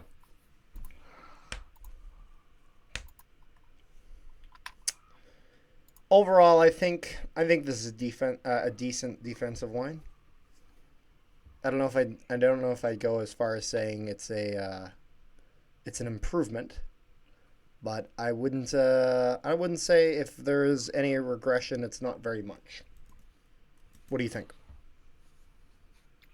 I mean, they still have their 3 people intact, so I mean, is there anyone that they lost, Key?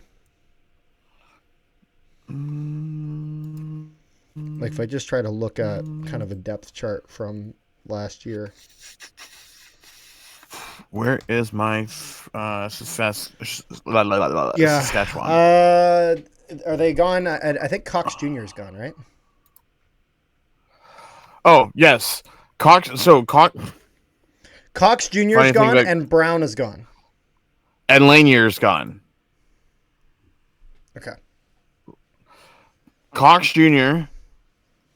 Because you still got Maldonado, you still got Micah Johnson, and then Corte Moore, who sometimes Cox Jr. in the first preseason game for Toronto suffered a non-football injury and is now out for the season. A non-football injury? Yeah. What do you get? Like, you get beat up? Like. So it's not. So how do I put it?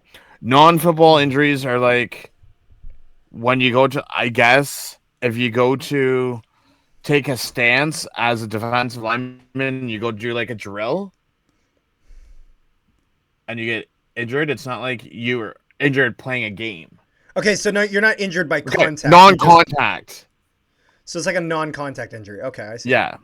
Okay. But it was in the end zone and it was during warm-up, so. Yeah.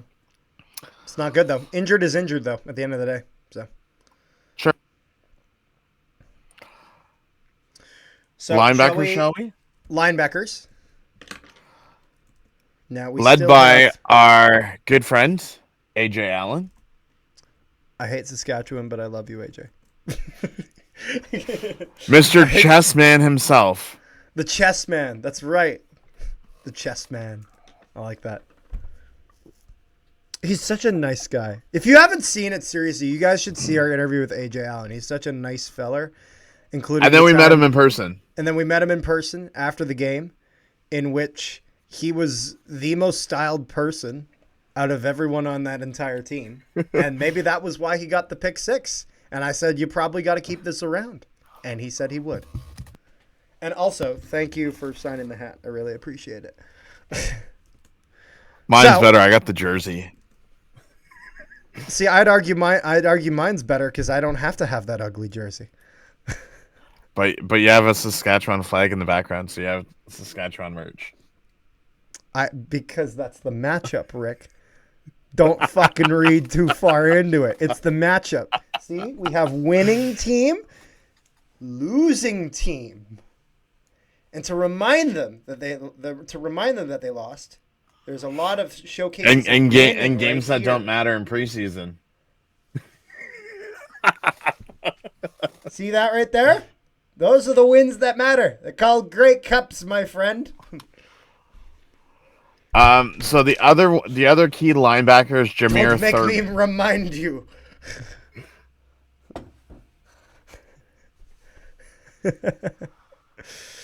Other linebackers. Got CJ Avery as another key piece for them. Looking down here, how many linebackers do they got here? I only see 2 so far. Okay, they have 5. And then Malik Straker, Jameer Thurman, and Nick Weed. 6. So, 6? Is there one I missed? Allen, Avery, Miller, Stryker, Thurman, and Weeb. I think I missed Miller. Oh. Yeah, I missed Miller. So who would you say is your main 3 then? Because Auckler and Revis are gone. So I'd say Allen. So would it be Allen, Avery, and Thurman? Maybe? Yes. Okay. I think that's your main 3.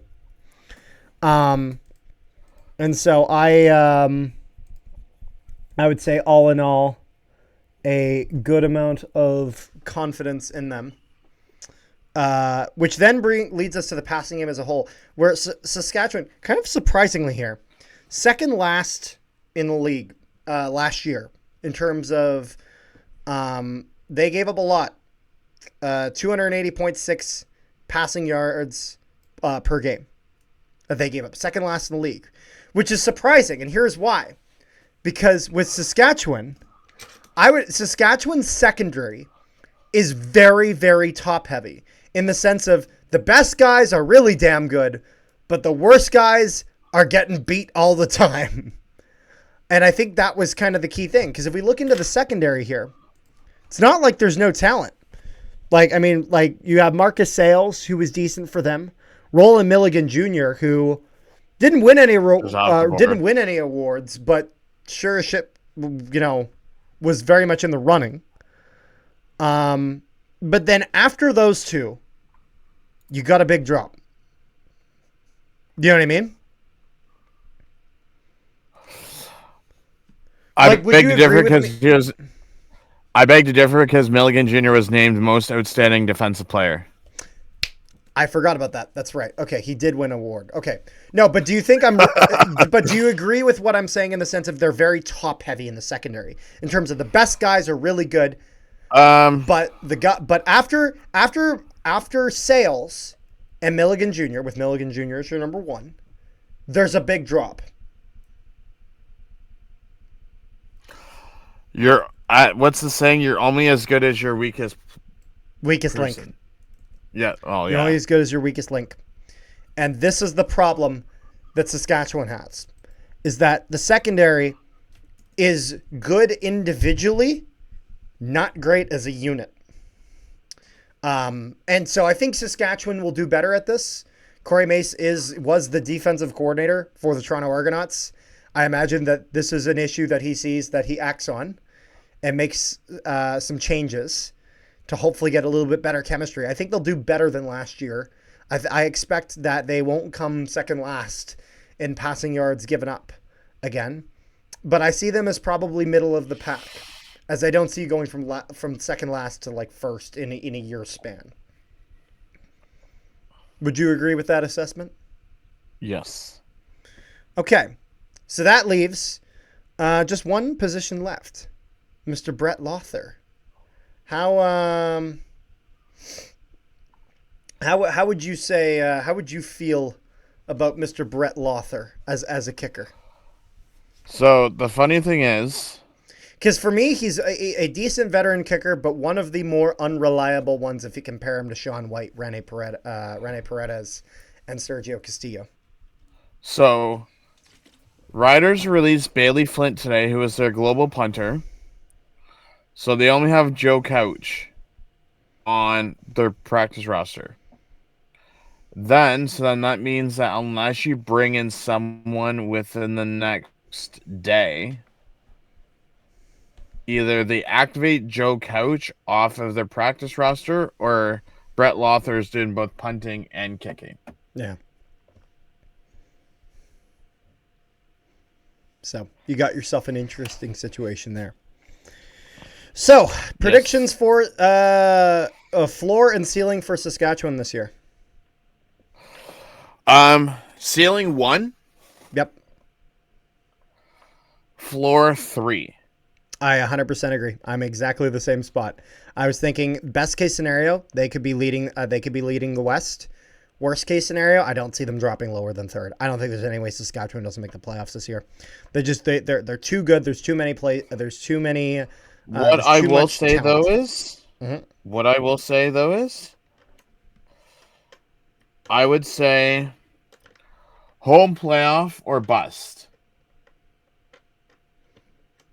Like you're saying, if they come third, they're in serious trouble. Yes, it's basically because obviously they have the potential to host the West Final. If you're Saskatchewan, that is the goal. Yeah, just like you guys, it's Grey Cup or bust. Yep. Well, with Saskatchewan, I would say it's East or West Final or bust. Obviously, you want the Grey Cup, but it's one of those things where kind of you got to get at least get the West Final if you're Saskatchewan. You know what I mean? So, shall we move to our last team up here? Shall we? An hour and 53 minutes in, we shall. All right. The Winnipeg Blue Bombers. Carter's bread and butter. I've waited 2 fucking hours for this. And so, God damn it, we took so long with some of these teams. Oh, here's internet. Oh, what's that? What's that I hear? Your internet's going out? Oh, sorry, folks. Oh, yeah, there it is. Yeah, there you go. There you go. Rick's like, I'm sorry, I can't hear anything about the Bombers. Perhaps they should all just come to Hamilton with the rest of them so I can hear them. The Winnipeg Blue Bombers are in a bit of an interesting situation. The Bombers are hosting the Grey Cup this year, which means you really want to get back there. You've done it 5 years in a row. You've gotten to the big dance. Everyone will talk about, they lost 3 in a row. They're frauds. They can't do anything. Well, if they were frauds, they wouldn't have won the first 2. So there is that. Now, does it mean that we Winnipeg Blue Bombers are praying to God that Hamilton gets first place in the East so we can hope that we play Hamilton if we get back there? We seem to do a lot better than that. And then we beat you guys in the finals. And then no. And then we'll talk about the three-peat of us beating Hamilton. And that's what we needed. But anyways, quarterback situation. Mr. Zach Collaros, obviously he will not play their first game, but he is your starting quarterback. And I will hear people talk about washed or talk about this or talk about that. No, especially if you saw him in the preseason. Bro walked in, threw 2 passes fucking looked incredible and said, my work is done here. Now the rest of you can kill Saskatchewan with me. And yeah, no, I'm thrilled that we still got Collaros. Collaros is still a top two. Don't forget, you guys signed him to a two. new contract, so he's back next year. Yep. And it's funny because I'm going to say this, and I know some people will criticize this. Zach Collaros is one of the best clutch quarterbacks in the CFL. He will throw some interceptions. He will throw some picks. There will be some issues at times. But if you're in a game and you really need it to get back into it, and there's not a ton of time left, he will do well. People will mention Grey Cup, this or that. He got hurt in that game. You're telling me that Zach Collaros was playing 100% there? Absolutely not. Also, I blame a lot of that on the fact that we had this guy named Buck Pierce, and he had this thing called an MOP running back, and he didn't fucking use him. He won the best player in the league award, and then we didn't use him in the game that we needed to. So Mr. Jason Hogan gets a try this year at offensive coordinator. I'm excited because I saw a little bit of trickery, a little bit of tomfoolery in terms of some of the plays he threw in the preseason. And it's a fun word. Tomfoolery is a fun word, Rick. I like to use it. And so I'm curious to see how he utilizes Mr. Brady Oliveira. But to wrap up the quarterback situation, we have Mr. Christopher Strevler, who I will say has the best fashion sense of the entire CFL. Please take that what you will. I'm sorry, but the Boveralls just don't beat the fur coat cowboy hat of Chris Strevler. Nothing beats it. If you want to know what kind of fashion sense this man has, if you ever have true bullshit and you need it validated, just get Chris Strevler to sign it. No one can deny it anymore. Nobody. Now, one thing I'm trying to remember here, as far as releases, we still have Terry Wilson, right? Yes, you guys do. And do we still have Artipose, or was he moved to the practice roster? I think he was. No, he is still he's still on the roster because okay, so we still got all four of them. Okay. Both Terry Wilson and Artipose was decent. I keep saying Artipose. I don't know if that's his actual name. I don't know how to say his fucking last name, but that's what I'm going to keep going until someone corrects me. So if you know how it's actually said, please correct me. But yeah, quarterback situation for Winnipeg, decent.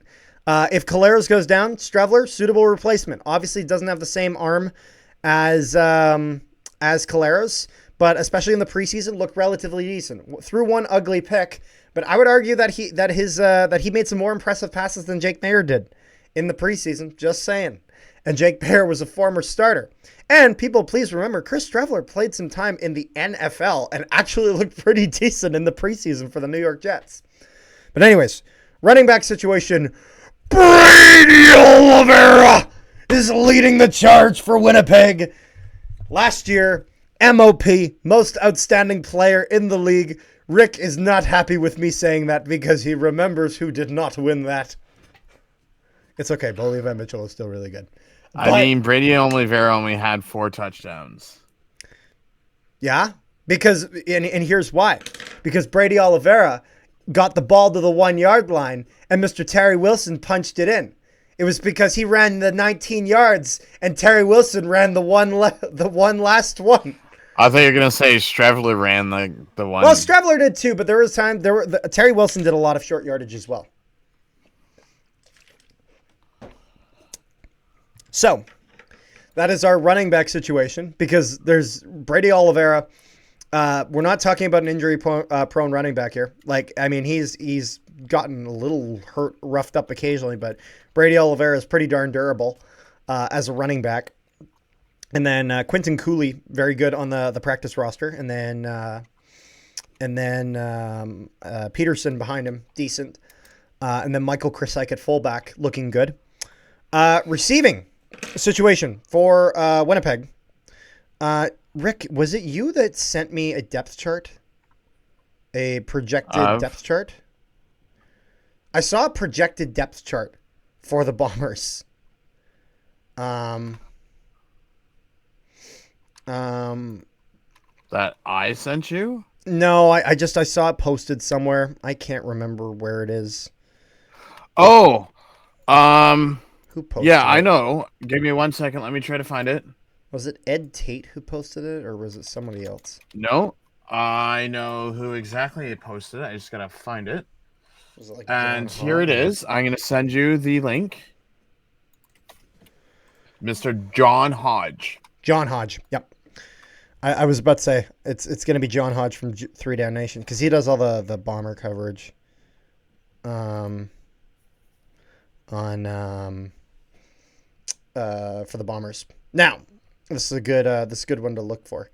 So now, and then also I forgot to mention Peyton Logan. He's currently injured, but he will also be the returner for Winnipeg most likely. Looking at the receivers, in the X, we got Derek Wheatfall with Mitchell behind him. Not Myron Mitchell, but D. Mitchell. Dylan Mitchell. I was forgetting his first name. Wheatfall looked fantastic in the preseason. Basically, just last year's Wheatfall, but even more consistent, which I'm a fan of. I hope that continues. Dalton Schoen is back. For the love of God, please stay healthy. Because if he stays healthy, you want to talk about a... I'm going to say something. I'm going to say it right now. Dalton Schoen, when healthy, top 5 receiver in the CFL. When healthy, top 5 in the CFL. I think a lot of people might disagree with me, but, go touch grass. Dalton Schoen. Go touch grass. Mind you, he's only had one full season. Yes. This is why I said when healthy. He's fantastic. No, Dalton Schoen, there's a reason he's making the money he is.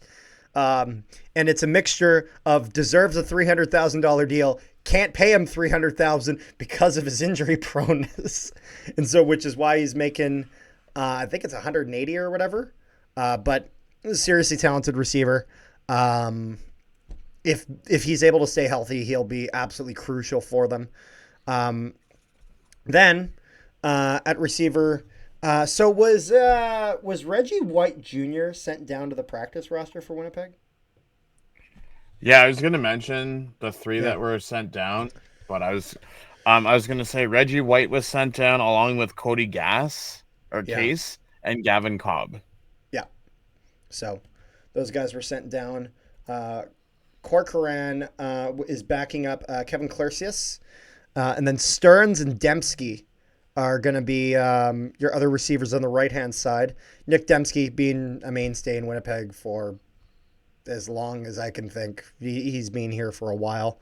Clercius kind of needs a bit more consistency, but it can be a solid receiver if he gets that. Stearns, decent piece over in Saskatchewan. Offensive line for Winnipeg.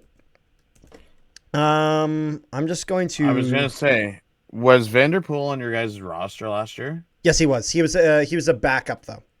He was a backup offensive lineman. There has been there are no new faces. So my understanding is that Neufeld went from left to right. Nope, he was always right. And Vanderpool. Nope. Oh. No, the Winnipeg Blue Bombers offensive line has literally not changed with the exception of Liam Dobson over in Hamilton. Vanderpool slides into left guard. Everything else is he played left guard. Okay. Yep, Neufeld was still right guard. Because Liam Dobson, I think he's playing. Is he playing right guard in Hamilton? Yes, he is. He was left guard in Winnipeg. Stanley Bryant, then Vanderpool, Kolinkowski, Neufeld, and Lofton is your projected front five, with Eli, Randolph, and Wallace as kind of your three backups. I feel okay about this group. Wasn't Neufeld that made you very angry last year? Yeah, he kind of frustrated me a bit. If I'm just looking here, I do actually I want to see something. Because if we're looking at sacks, Winnipeg was kind of middle of the pack. They were let's see here, because BC was the worst. Then there was Toronto, Montreal, and Ottawa. And then it was Winnipeg. So Winnipeg's literally, they were fifth in sacks last year. So dead center with Toronto, Montreal, and Ottawa being worse than them with 40 sacks given up, Winnipeg with 36, and Saskatchewan only marginally better with 35. So just a 1 sack difference there. And then Calgary and Edmonton being the 2 best in that regard.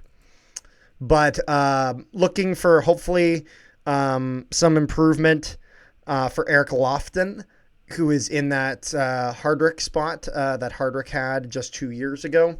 Lofton with kind of an okay year last year. Lofton and Vanderpool are kind of some of your youngins.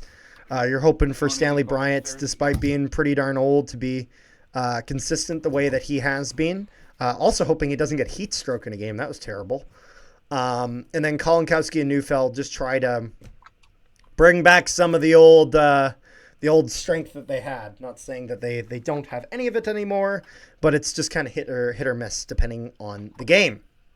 Now, if we look at the defensive side of the ball for the Bombers, one of the biggest improvements for Winnipeg has been is funny enough. Actually, I think it was a bit of the defensive line here. As Willie Jefferson's, you still got there on the defensive end. James Vaughters on the right, on the other side, though, really, really big improvement. Haba and some others and Tijan Garbett were there. Not that they were bad, they were decent, but they just weren't the same threat as a guy like Jackson Jeffcoat, the jersey I'm wearing actually, was on the other side. James Vaughters is absolutely an improvement there and can be a bit more of a dual threat on the ends, preventing teams from simply just double teaming Willie Jefferson every play, which is what they did. Jake Thomas has his spot locked up at nose tackle as well as defensive tackle, depending on if they're playing a 34 or a 43 base defense. And then on the other side, it looks like Jamal Woods has the starting spot projected. However, I think Devin Adams will get a decent amount of time here, as Devin Adams was very, very good for them. Cam Lawson was good for them as well. Tanner Schmeckel was good for them. Tanner Schmeckel got the touchdown last game. He was the defensive lineman who'd picked that ball up and ran it back for the end zone. So overall, the good news about the defensive tackle position for Winnipeg is you could have literally 2 or 3 guys get injured and you'd still have a pretty decent defensive tackle. Like, there's a lot of depth there. Now, at the linebacker position, this is another area where I feel very good for Winnipeg. You have Tony Jones at the middle linebacker. Obviously, no Adam Bighill this year. Not a huge adjustment for the Bombers. Tony Jones played middle linebacker for a lot of last season and did very, very well in special teams as well. I hope he stays in that role as well.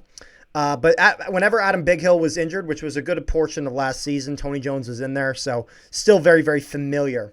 Retta Cramdy over on at the Sam linebacker. He's been great for Winnipeg. Really, really good in the blitz as well. Does a very, very good job at an outside linebacker blitz. And then Kyrie Wilson on the other side for Winnipeg. So very, very solid front three. Not front three. Very, very solid starters though. Jonathan Jones just behind Tony Jones at the center, followed by Shane Gauthier. Decent middle linebacker depth. Griffin over at the backing up Cramdy at the Sam, and then Ayers backing up Kyrie Wilson on the weak side linebacker. So overall, pretty pleased with the linebacker core from Winnipeg. Now we get to the secondary. Just before we go to the secondary, did Brian Cole, was he backup on the weak side linebacker? He kind of bounced, but he kind of bounced between playing secondary and a little bit of weak side linebacker. He kind of moved between the two. I didn't think he was a secondary. I thought he was just Sam linebacker or weak side. A little bit, but he was more linebacker for sure. But he probably would have been your number 2 instead of Ayers. He would have been, so it would have been Wilson, Cole, Ayers. Yeah. For the secondary, you got Bonds and Bonds. We're gonna start with your halfbacks and corners. Bonds, Nichols, Holm, and Bridges. I think Holm is probably your strong. Either Holm or Nichols is your strongest of that 4. Bonds, I feel okay with. Bridges, I just need to see I need to see a bit more. I'm not as knowledgeable about him. And then at safety, Haggerty, we had brought in. Where did we bring him from? Was it Ottawa or Montreal? Haggerty, I think, came over from. Is it Montreal? Toronto? I can't remember. I think. I will tell you in a second. Yep. No. Toronto and then Edmonton. He was in Toronto for a while and then Edmonton. I don't know why I was thinking Ottawa or Montreal. But Josh Haggerty, I could see him potentially getting some time. It looks like Parker is going to be the starter here. I was pleased with Allen in the preseason. I don't see him anywhere on the projected depth chart here, but if he ever got some time, I'd be pleased. And then that is because Allen is on the practice squad. Yeah, and that kind of stinks because I actually really wish he was on the roster. Kelly was okay. So is Ethan. And then is that Nick or Noah Hallett at safety? Because I get frustrated when they just show N Hallett because N Hallett doesn't mean shit. You got Nick and Noah.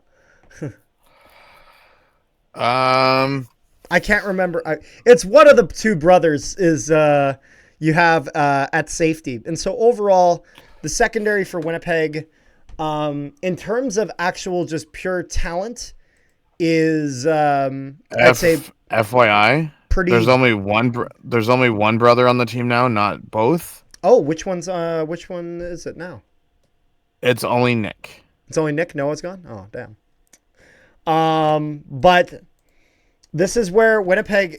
It's not the individual players on Winnipeg that are really, really key for this defense. It is the systems.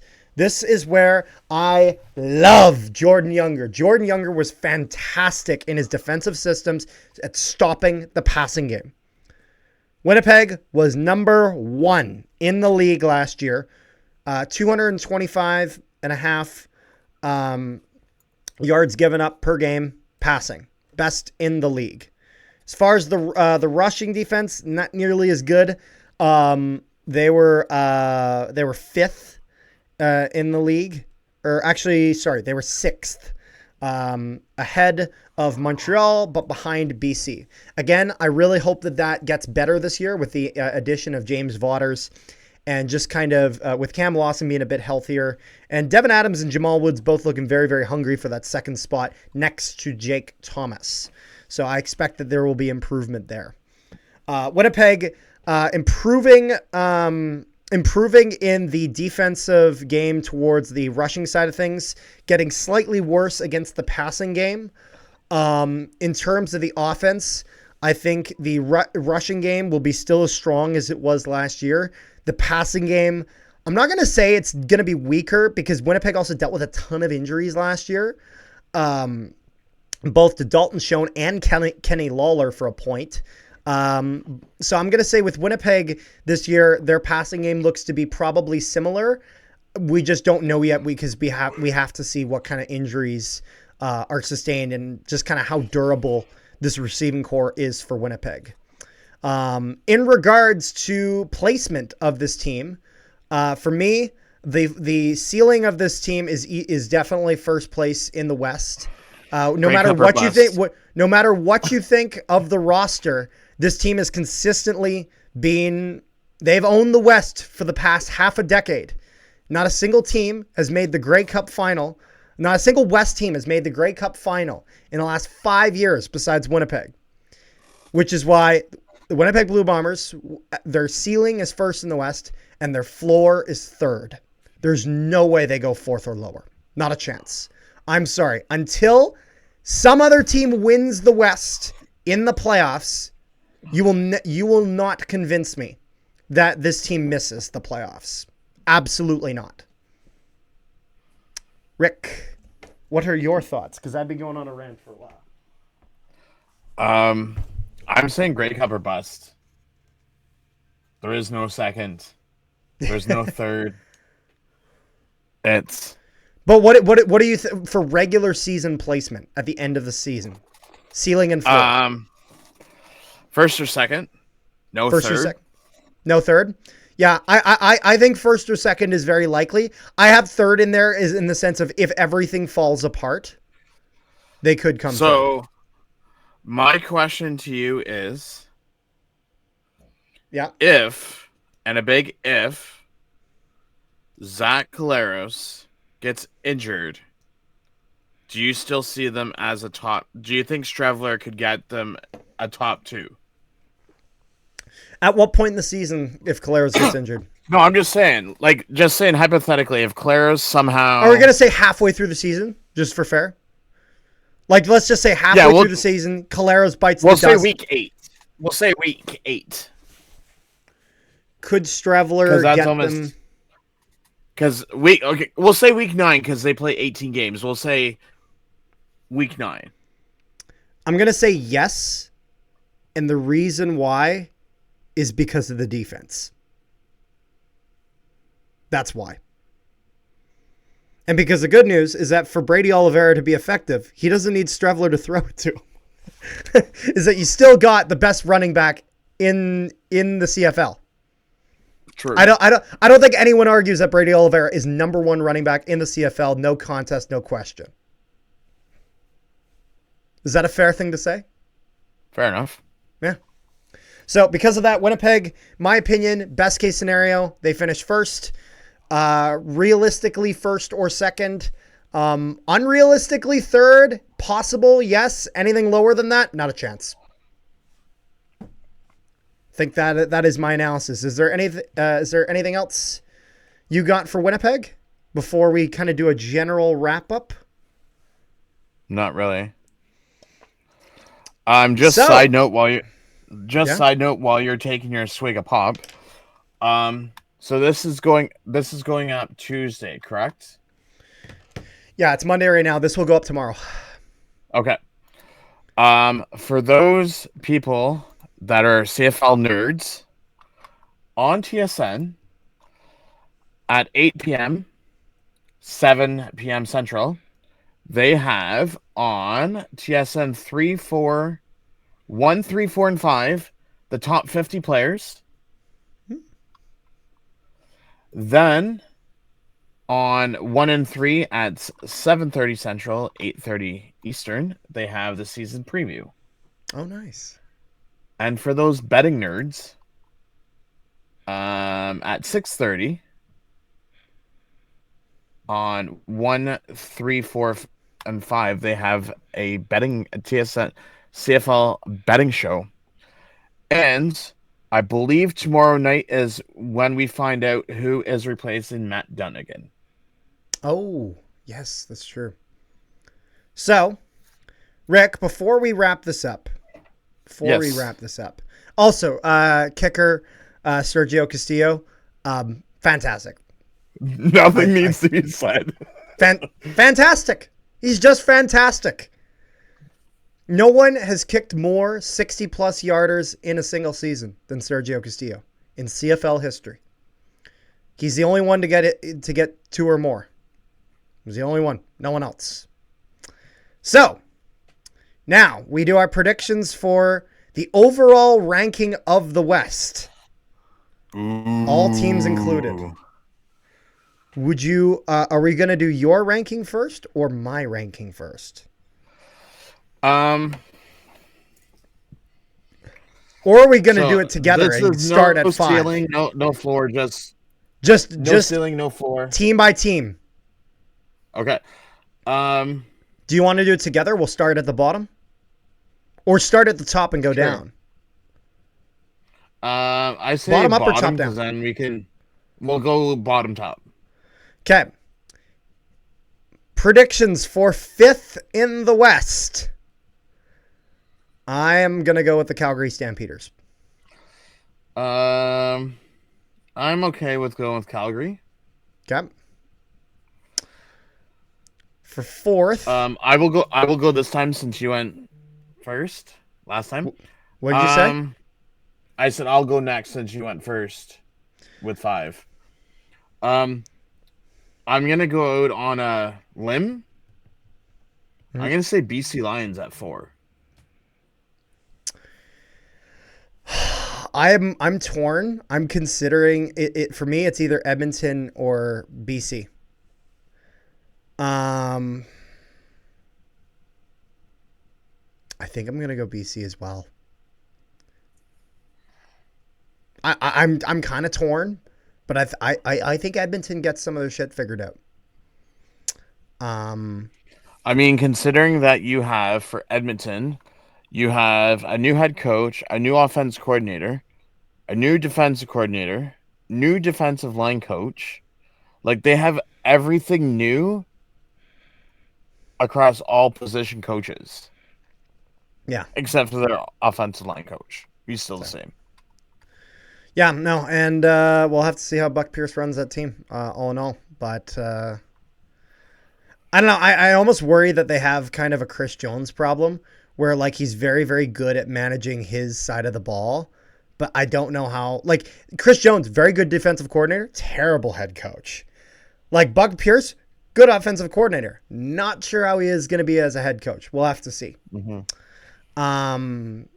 As I think the weakness of BC is the defense. I think the defense is the problem in BC, as kind of previously mentioned. So I'm going to go BC at 4. At 3, I'm going Edmonton. Okay, and I already know who your top 2 are. And so at number 2, you're going 3 at Edmonton, right, as well, right? Yes. My number 2 is Saskatchewan. What is your number 2? See, because number 1 and 2 is very difficult in terms of, like, because I'm a Bomber fan. I'm biased. I'm putting Bombers at 1. You know this. We'll just get that out of the way. But I could understand you going Saskatchewan at 1. I could see it. It's just wide receiver wise. Like, yeah, you guys have Dembski and Schoen and Wheatfall and Claircius. Like we said when we discussed Saskatchewan, there's so much that you cannot hate against Saskatchewan. Mind you, you're a Bomber fan, so I can see why you have so much hate for them. But I'm going with Saskatchewan 1, Winnipeg 2. I understand that. Here's my one thing I will say, though.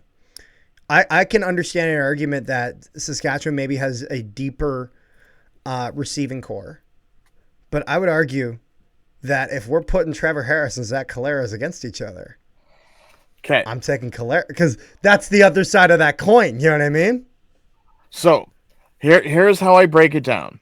Zach Collaros. So I will choose Winnipeg for quarterback. Okay. Winnipeg for running back. Okay. Saskatchewan for wide receivers. Okay. Obviously, Winnipeg for offensive line. Because they're healthy? Yes. Because they're not dead on the street? Yeah. Secondary, I'm going with Saskatchewan. See, that's where I got to go with Winnipeg for the secondary. Not because Saskatchewan doesn't have the talent, but last year they were dead last in the league for the passing offense.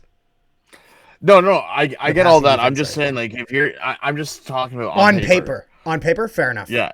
I can see that. The only thing is, I think linebackers are a tie. Yeah. I think linebackers are pretty darn even between these teams. And I would say defensive line is pretty even. Pretty even as well. Yeah, no, that's fair. Where the one thing I will say is I think Saskatchewan's defensive line in the center, in your 2 tackles, are the more deadly parts. Whereas with Winnipeg, I think the ends are your more deadly parts. You know what I mean? So the thing is, like, do you see what I'm saying, Rick? Would you agree with that or no? Yeah. So it's ends. So if you're going with Jefferson on this side, it's Waters in the other. No, he's going in order. Across from him would be Carney, and then you had Thomas here, which goes against Micah Johnson. So they're almost kind of like tie between the two of them. Yeah. And then I don't know who. Well, except Jefferson beats Saskatchewan Carney. Has on the other end. Jefferson beats Carney. I mean, Carney's had good numbers though. Yeah, but Willie Jefferson is Willie fucking Jefferson. I mean, that's the thing. But here's the other thing: Willie Jefferson also is able to knock down balls the way that Jefferson isn't. The way that Carney can't. Carney might be close to him on tackles, but Jefferson will swat like a couple balls out of the air per game. Carney doesn't have that, or at least not the way Jefferson does. So Carney clears Jefferson. Johnson and Jake Thomas even. And then who do you have as the other defensive tackle for Saskatchewan then after that? that's what I'm trying to find on there. We're almost done this. We are wrapping this up soon. So Rose would be their defensive tackle. Rose. I might say that Rose would maybe be Jamal Woods. I don't know who their other defensive end is. I am trying to remember. Both games. That'd be Corte Moore. That'd be Corte Moore. Him and Vaughters, no. I might tie. I don't know. Corte Moore was a third string defensive end in the first preseason game. So it's been Baldondo as the starter on both preseason games. Yeah. Again, it's preseason. But other than that, before Carter gives his whole spiel, we will have East sometime this week. Yeah, if you're watching this Tuesday, we'll be recording the East video on Tuesday, and the preview will be recorded either on Tuesday or Wednesday, on one of the two, depending on how things go. Depending on how long the other one is, as this one has been. The other one is only 4 teams. So yeah, but there's Hamilton, and you can never shut up about your Ticats, so we'll have to see. I mean, you can't even deny that, Rick. No, but I won't go on like a whole 30, 40-minute spiel about your Bombers. This is true. This is true. That's the thing. When it gets to Hamilton, I'll just shut up and let you run the show. That's basically what I did. I know that I know, and I'll do the same thing for you.